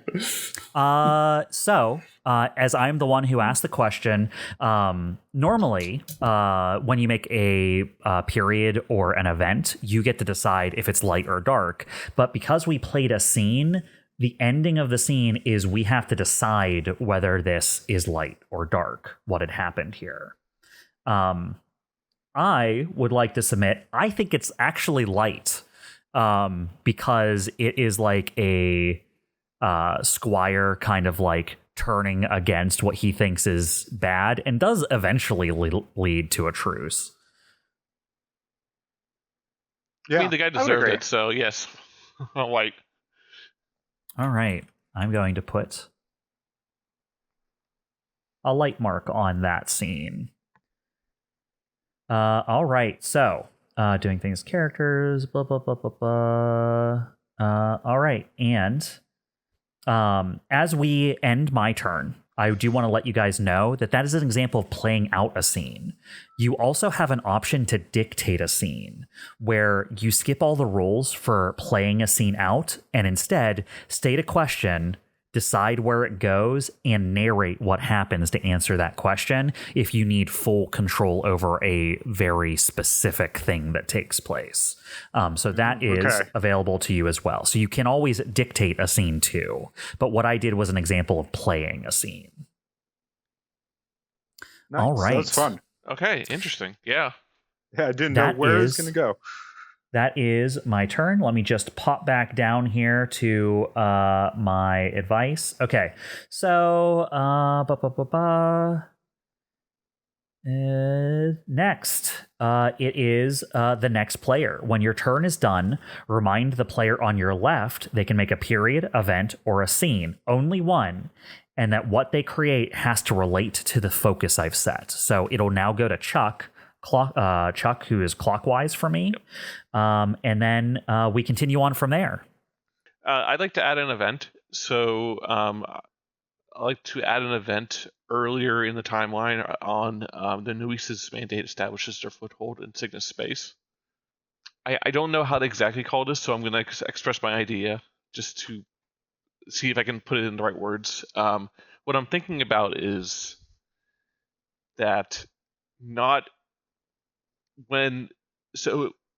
after the ambuscade, people are aware that the Nuisa's mandate exists now in terms of like the full military force. And I think that we've established up to this point that there are some people within the Cygnus state who have an opinion against how CorSec runs things. So they see this potential conflict, or I guess the conflict has already started at this point. They see this conflict as a good thing. So there are factions, or at least a singular faction, who is of the mind that CorSec should lose this battle, and maybe they are quietly being like goaded by the Noesis mandate. So it isn't just like the religious movement from before, but just a faction that says, "Hey, maybe the Noesis mandate's right, and maybe the core sect should fall." So a movement. So I guess to put that in a sticky note form, would be like a movement created promoting the core sect to lose the conflict. So your event is like members of the Cygnus citizenry who support Corsex invasion. Yes. Can I add to this, like with detail, or how does this work? So no. Yeah, I didn't think so. So the idea being that if you want to add things to it, you can do so on your turn by adding more events or scenes that take place during the event. Okay. We can ask questions about. Yeah, if you need clarification, you can force Chuck to clarify things, and you can even ask him leading questions if you're trying to get like a specific thing out of him, so to speak. So since the focus is okay, my question is this about people supporting the Cygnus state with, supporting the Noesis mandate, or is this about the Noesis mandate extending some sort of effort to expand their support? I think it's the former. And the Noesis mandate is sort of just goading them on. So it isn't like they're saying that, oh, we want to create this faction to, destabilize Corsac. It's more along the lines of this faction already exists, and the Noesis mandate's like, we can work with this. Like we can. So this is like a natural upswelling of sympathetic followers to the Noesis mandate within the Cygnus state. Correct. Okay. Yeah, I do want to clarify. This is just something that the Noesis mandate is taking advantage of, because like I don't think it's a surprise to say that there are some people who are unhappy with the way Corsac does things. I mean, look at the Astra Uprising. So you've successfully established your event. Go ahead and write it up and place it. Yeah, I'm just trying to set up the hyphen so we can put the we can put in the circle. I think in this case, this is dark only because it's only like fanning the flames of conflict. It's contributing to general unrest. Yeah. I'd probably argue light, but I'd go light personally. You think? I'm open to contributing interpretation. to unrest isn't necessarily a dark tone. I mean, the idea of rising up against oppressors is definitely more of a light theme than it is a dark theme. Here? So, yes, I would like to point out that this is entirely Chuck's decision. And the only thing I can provide you, Chuck, is that if you can't decide on one or another, the game recommends that it be the opposite of the period it's in. Because if it's not sufficiently dark to match the period, then it's probably light. Or if it's not sufficiently light to match a light period, then it's probably dark. I think what Jay and Todd are saying are valid points. I think it does make more sense for it to be a light event. Hey, I'm not saying anything. I'm agreeing. I think it's reasonable to say I can agree with someone's opinion. I think it makes more sense, so light. All right, let's go ahead and put a light mark on there. And that is Chuck's event. Now we will just go around the circle here. And Jay, you get to make one piece of history. I had some ideas and they've mostly left my head after doing the scene now, so let me think for a second. Ooh, I like the answer to the first scene. His squire killed him out of capital M morality. Yeah. the big one. Yeah, for the scene cards, it recommends that you, like, our cards are too small to do this, but it recommends asking the question, then setting the scene, and then the answer to the question. Yeah. But we kind of remember the scene we set, so I'm just doing the question and then the answer. Makes sense. I'm trying to decide if I want to do this as a scene or as an event, and I'm not sure what fits best, so I'm going to leave that open for us to discuss. But I want to explore a little bit how the relationship up from the dialectics and the Astra Uprising. Like, where do they kind of meet up, right? Are they going to start working together? I think they should. I think that makes sense story-wise. So the one thing to remember is that the focus for this round is on things related, at least in some way, to the Noesis Mandate. Yes, and that being an alliance against them. Okay. Right? Like building up a hey, look, here's what happened. This is a problem, right? Like, yeah, Corsex still exists. They're a problem, all those corpos, but like we also like, we have to work together to get through this. Is the thought. So if you want to, a good way to decide whether or not you want this to be an event or a scene is there already an event on the board that sufficiently exists for a scene to exist in? If not, you would need to make an event first anyway, right? So if the event you want to happen is what you described, I don't know if that exists on the board to create a scene within yet. Then I will make an event right around the ambuscade time frame, so pretty early on. I'll put it in that period. The dialectics and the Astra Uprising begin negotiations, or like start meeting, like in earnest. The dialectics and the Astra Uprising discuss working together against the mandate. Yes, yeah, I like that. Okay. Yeah, the big thing about the focus is it's a powerful thing to set, and it kind of forces everyone at the table to do something related to the focus you set that round. So we want to make sure we stick with whatever we make has to relate to the focus in some way. It could even be like if you say, this order of knights I want to be the focus, someone could be like, well, 2,000 years later, when this order of knights is already dead, I want like an archaeologist to discover their remains or something like that, right? Like that's a thing you could do in normal Microscope. Just like to keep an idea that when we set a focus each round, we're going to at least involve it. Oh, okay. I see. I had forgotten that the focus was for the whole round. I thought that was just a your turn thing. No, the focus is for the whole go around. Then Chuck is going to become the lens, and he sets a focus and gets to do the two things next time we go around a circle. Then I'm going to hold off on that and change what I want to do. Interesting. I misunderstood how focused worked. I thought that was a turn-based thing. Oh, sorry. No, it's the first person who goes each round and gets to the next person, gets to be the lens for that round. All right. Would you mind going, Jeremy? Give me some more time to think. Sure. Is that cool? Yeah.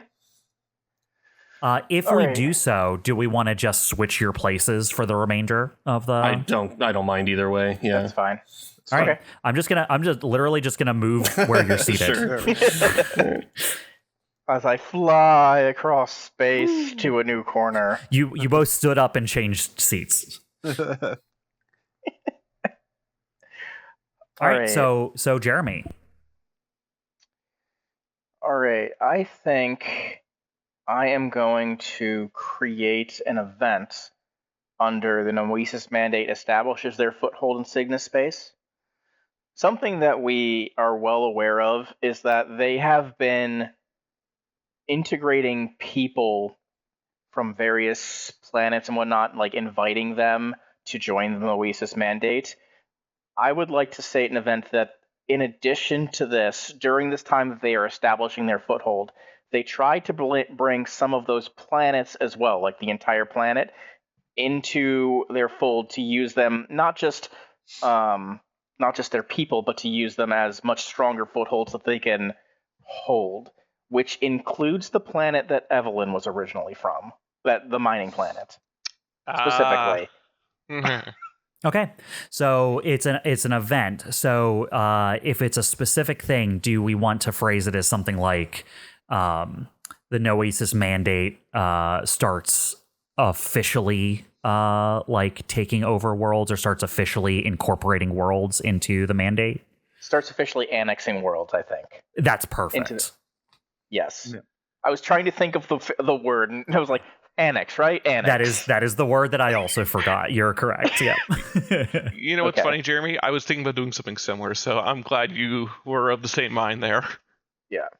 So should I put it under the citizenry supports just because we don't have space to the right or left? So, do you want it to come before or after? So it goes top to bottom. So things at the top of the column happened earlier in the period, and things at the bottom of the column happened later. So during Noesis Mandate establishes their foothold in Cygna space, do you think citizenry support or annexing planets came first?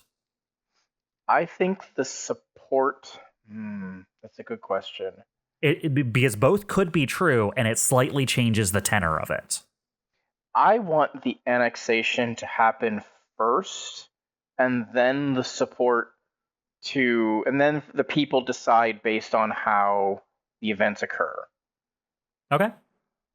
And I think that this is a light tone because they are annexing planets they already have the support of the citizens for, from my perspective. They're not going after already hostile places. All right. Absolutely. They're just like us, like they're making good on the things that were already set up. Yes. All right, go ahead and write that event in. Begins annexing planets. Not plants.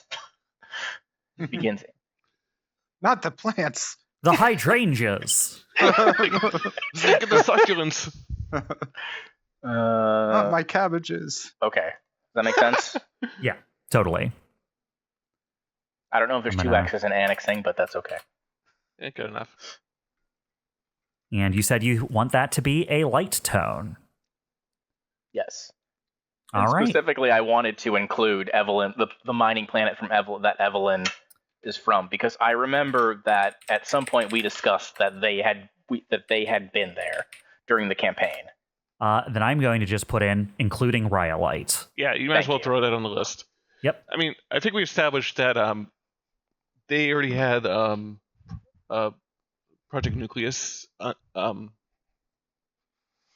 Fuck, I'm already drawing a blank on the name. Operation Nucleus presence there. So, like, that's probably one of the places that was targeted during the ambuscade. So yeah, we can always make scenes in the future that explore what exactly happened on Rhyolite, but that would be a scene happening during the event that was just made. Yeah, right. Yeah. And that's why I put that there, because I felt like it would be an interesting thing to possibly revisit or to establish either way. All right. Thank you, Jeremy. Nice. Jay, you're up. Make some history. All right. During the Corset counteroffensive campaign, I don't know how detailed I should get in this for like my ideas for it, but I think that the Noesis mandates respond to what happens is something called like the Crusade, where they call in a lot of the paladins that they've kept back in like their home worlds to the front lines. So like what has been a slow push turns into like a kind of a slaughter in a lot of areas when they pull out like a lot of their reserve forces to then come back. So we did establish that the Corsac counteroffensive was going to be a largely successful campaign for Corsac, but you want an event during that period that was shows some Noesis mandate wins by using their biggest pieces. Towards the end of it, as the answer to the counteroffensive was my thought. That's great. Yeah. Yeah, I like that. I don't know if we're not going into detail what the counteroffensive is, right? Like that's not. We should know the outcome of it. Whenever you make an event, you take a bird's eye view, so you should know, like the effects that event had on history.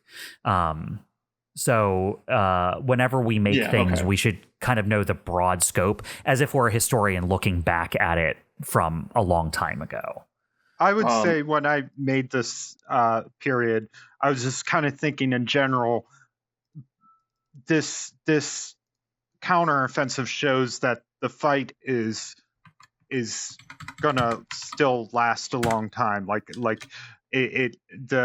Corsac kind of regains their footing away. It doesn't mean it's 100% successful in every respect. So So I like this idea you have, but it's like a period where like they start regaining a little footing. They get off their back feet.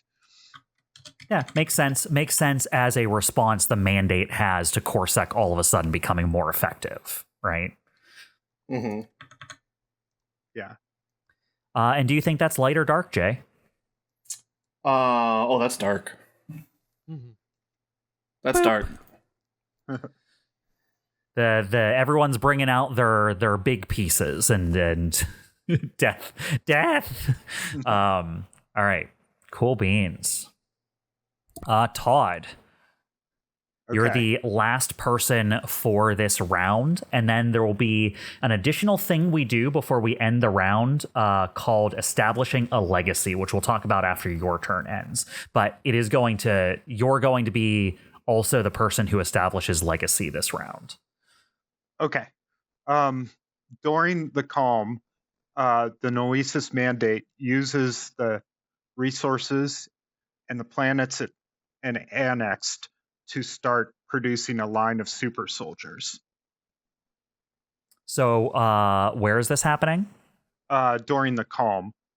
Okay, during the calm, you're making an event that says what exactly? That Noesis mandate is going to use this law in conflict to use their resources to produce a line of super soldiers. Okay.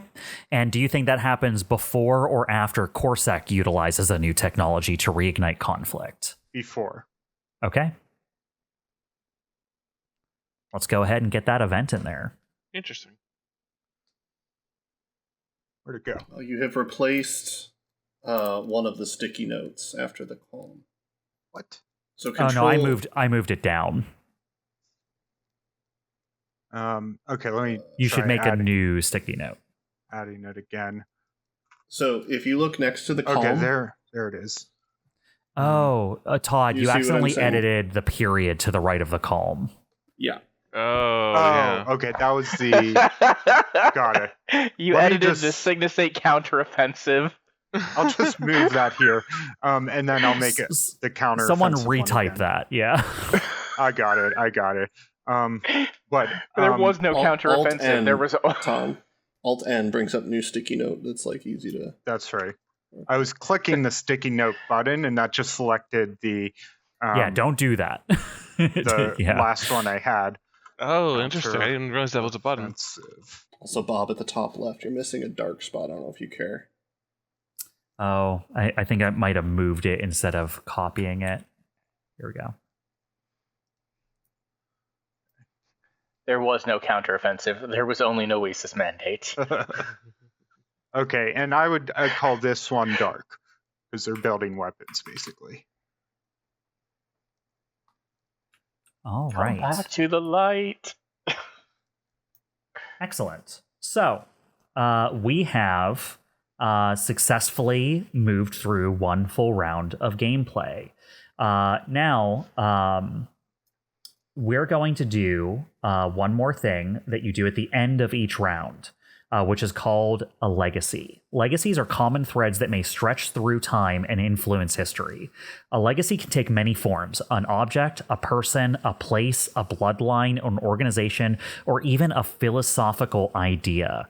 You make legacies to identify things that you think are interesting and want to keep in the spotlight. Legacies are explored during a special phase of play between one focus and the next focus. Because you are not restricted by a focus during the legacy phase, it's a broad opportunity to explore something that interests you. So it does not have to relate at all to the Noesis mandate.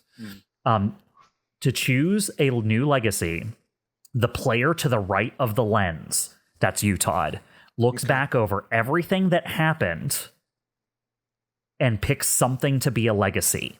So everything that happened this round, pick one thing that happened this round to be a legacy.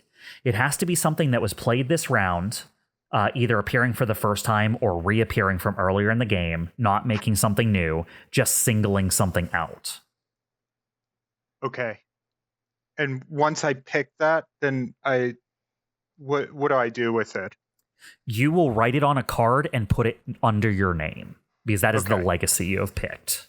Okay. Got it.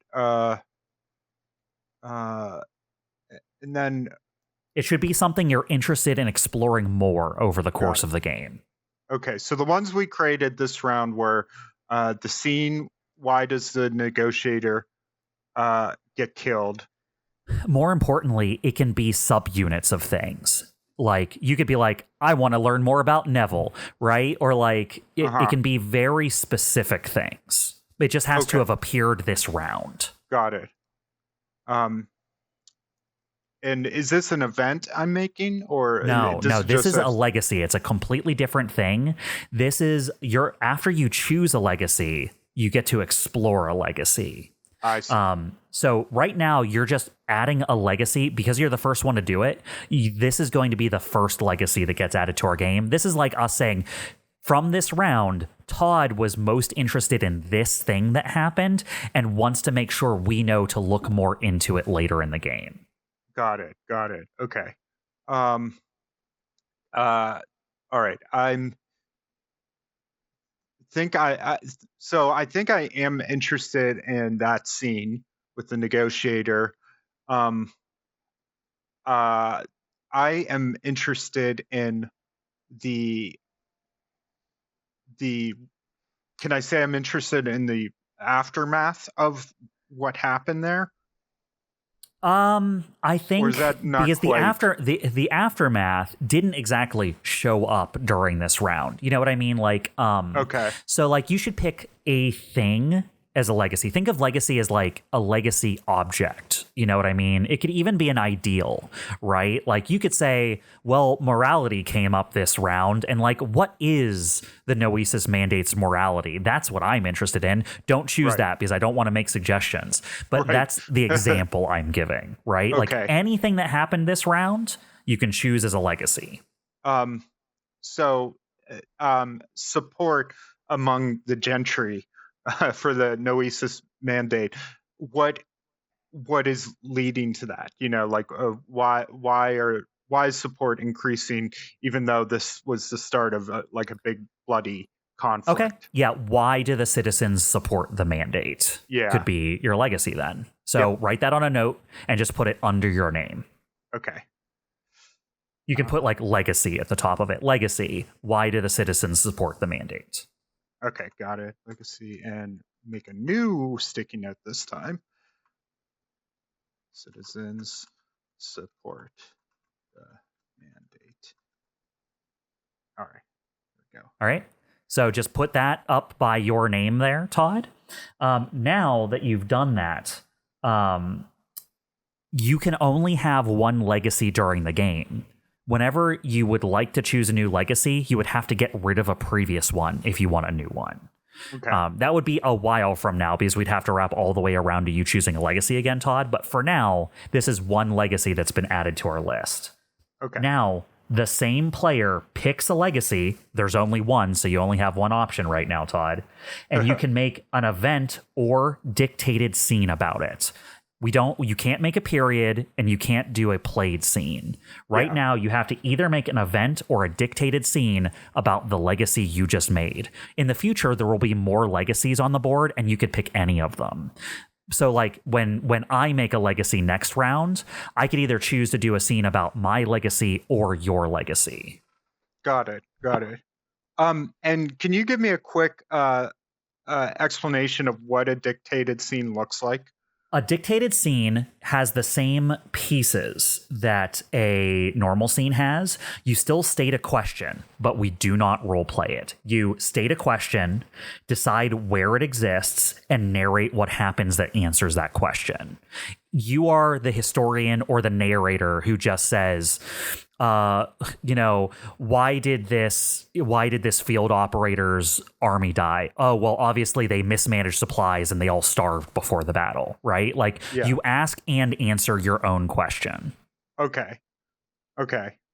And is it just like a simple explanation, or am I like putting characters in there? And no.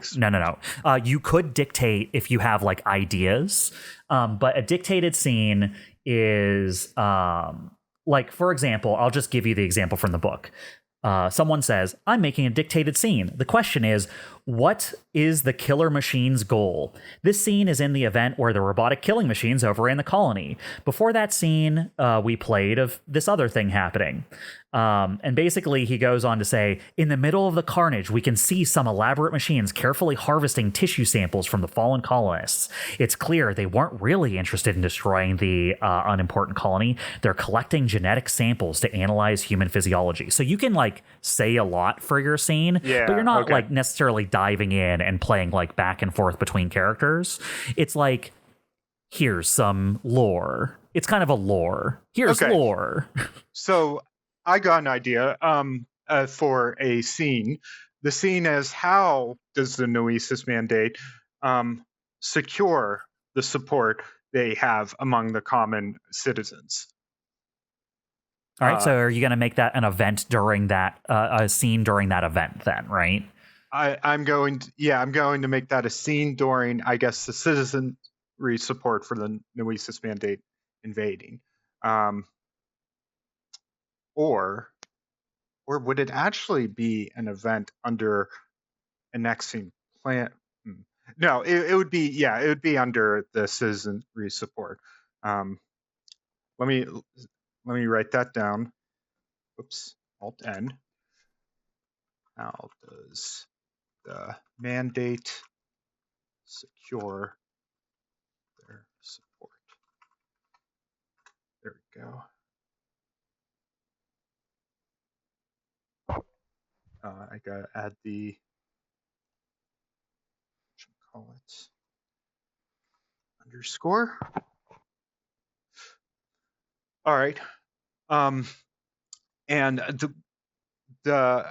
and do you want me to go over the dictated scene now? Yeah. You just say what the answer is. So, what happens is, as you know, this whole thing is about the Noesis mandate establishing their foothold in Cygnus space, and they're annexing planets, as we established in an earlier event. So on the planets they have full control over, they start doing campaigns to improve quality of life on those planets, you know, which a lot of people living there have never seen anything like that before. You know, like a local government that actually appears to care for their well-being. Not only that, but they launch an extensive propaganda campaign where they start handing out flyers, setting up meetings, local chapters of the mandate, you know. They expand like the religious influence as well. They start building like mandate, you know, I don't know if they have places of worship or meeting places, but they build those like churches or whatever. And they just take a very like grassroots approach to how they're governing the planets that they've annexed to build the support. So people are like, hey, they actually seem to care about our well-being. Okay. So how would you say this answers, like investing in the like day-to-day lives of the people or something? Yeah, investing in local government and a quality of life. Okay. Yeah, type that on your card as the answer then. Okay. And this is a light thing. All right, excellent. Even light added to our darkness. It doesn't mean I've said anything about like their motives, right? I'm just saying the things that are happening for the people, it's good. It's something that's not it's the tone, right? Yeah. Like we discussed, the light and dark is just the tone. And the tone is we watch like the little guys' lives get better. Right. Cool. That is how a legacy works. Cool. Now, you know everything that happens in the game. The only thing we haven't discussed is what happens if there's a disagreement about something that happens during a scene, which is called a push. But hey, if it comes up, we'll deal with it then. But before we hand over the lens seat to Charles, let's go ahead and call this session here. Already. Yeah. We got a lot of stuff happening on our timeline. Oh, this is great. Yeah. It is fleshing things out, and it will only become more so.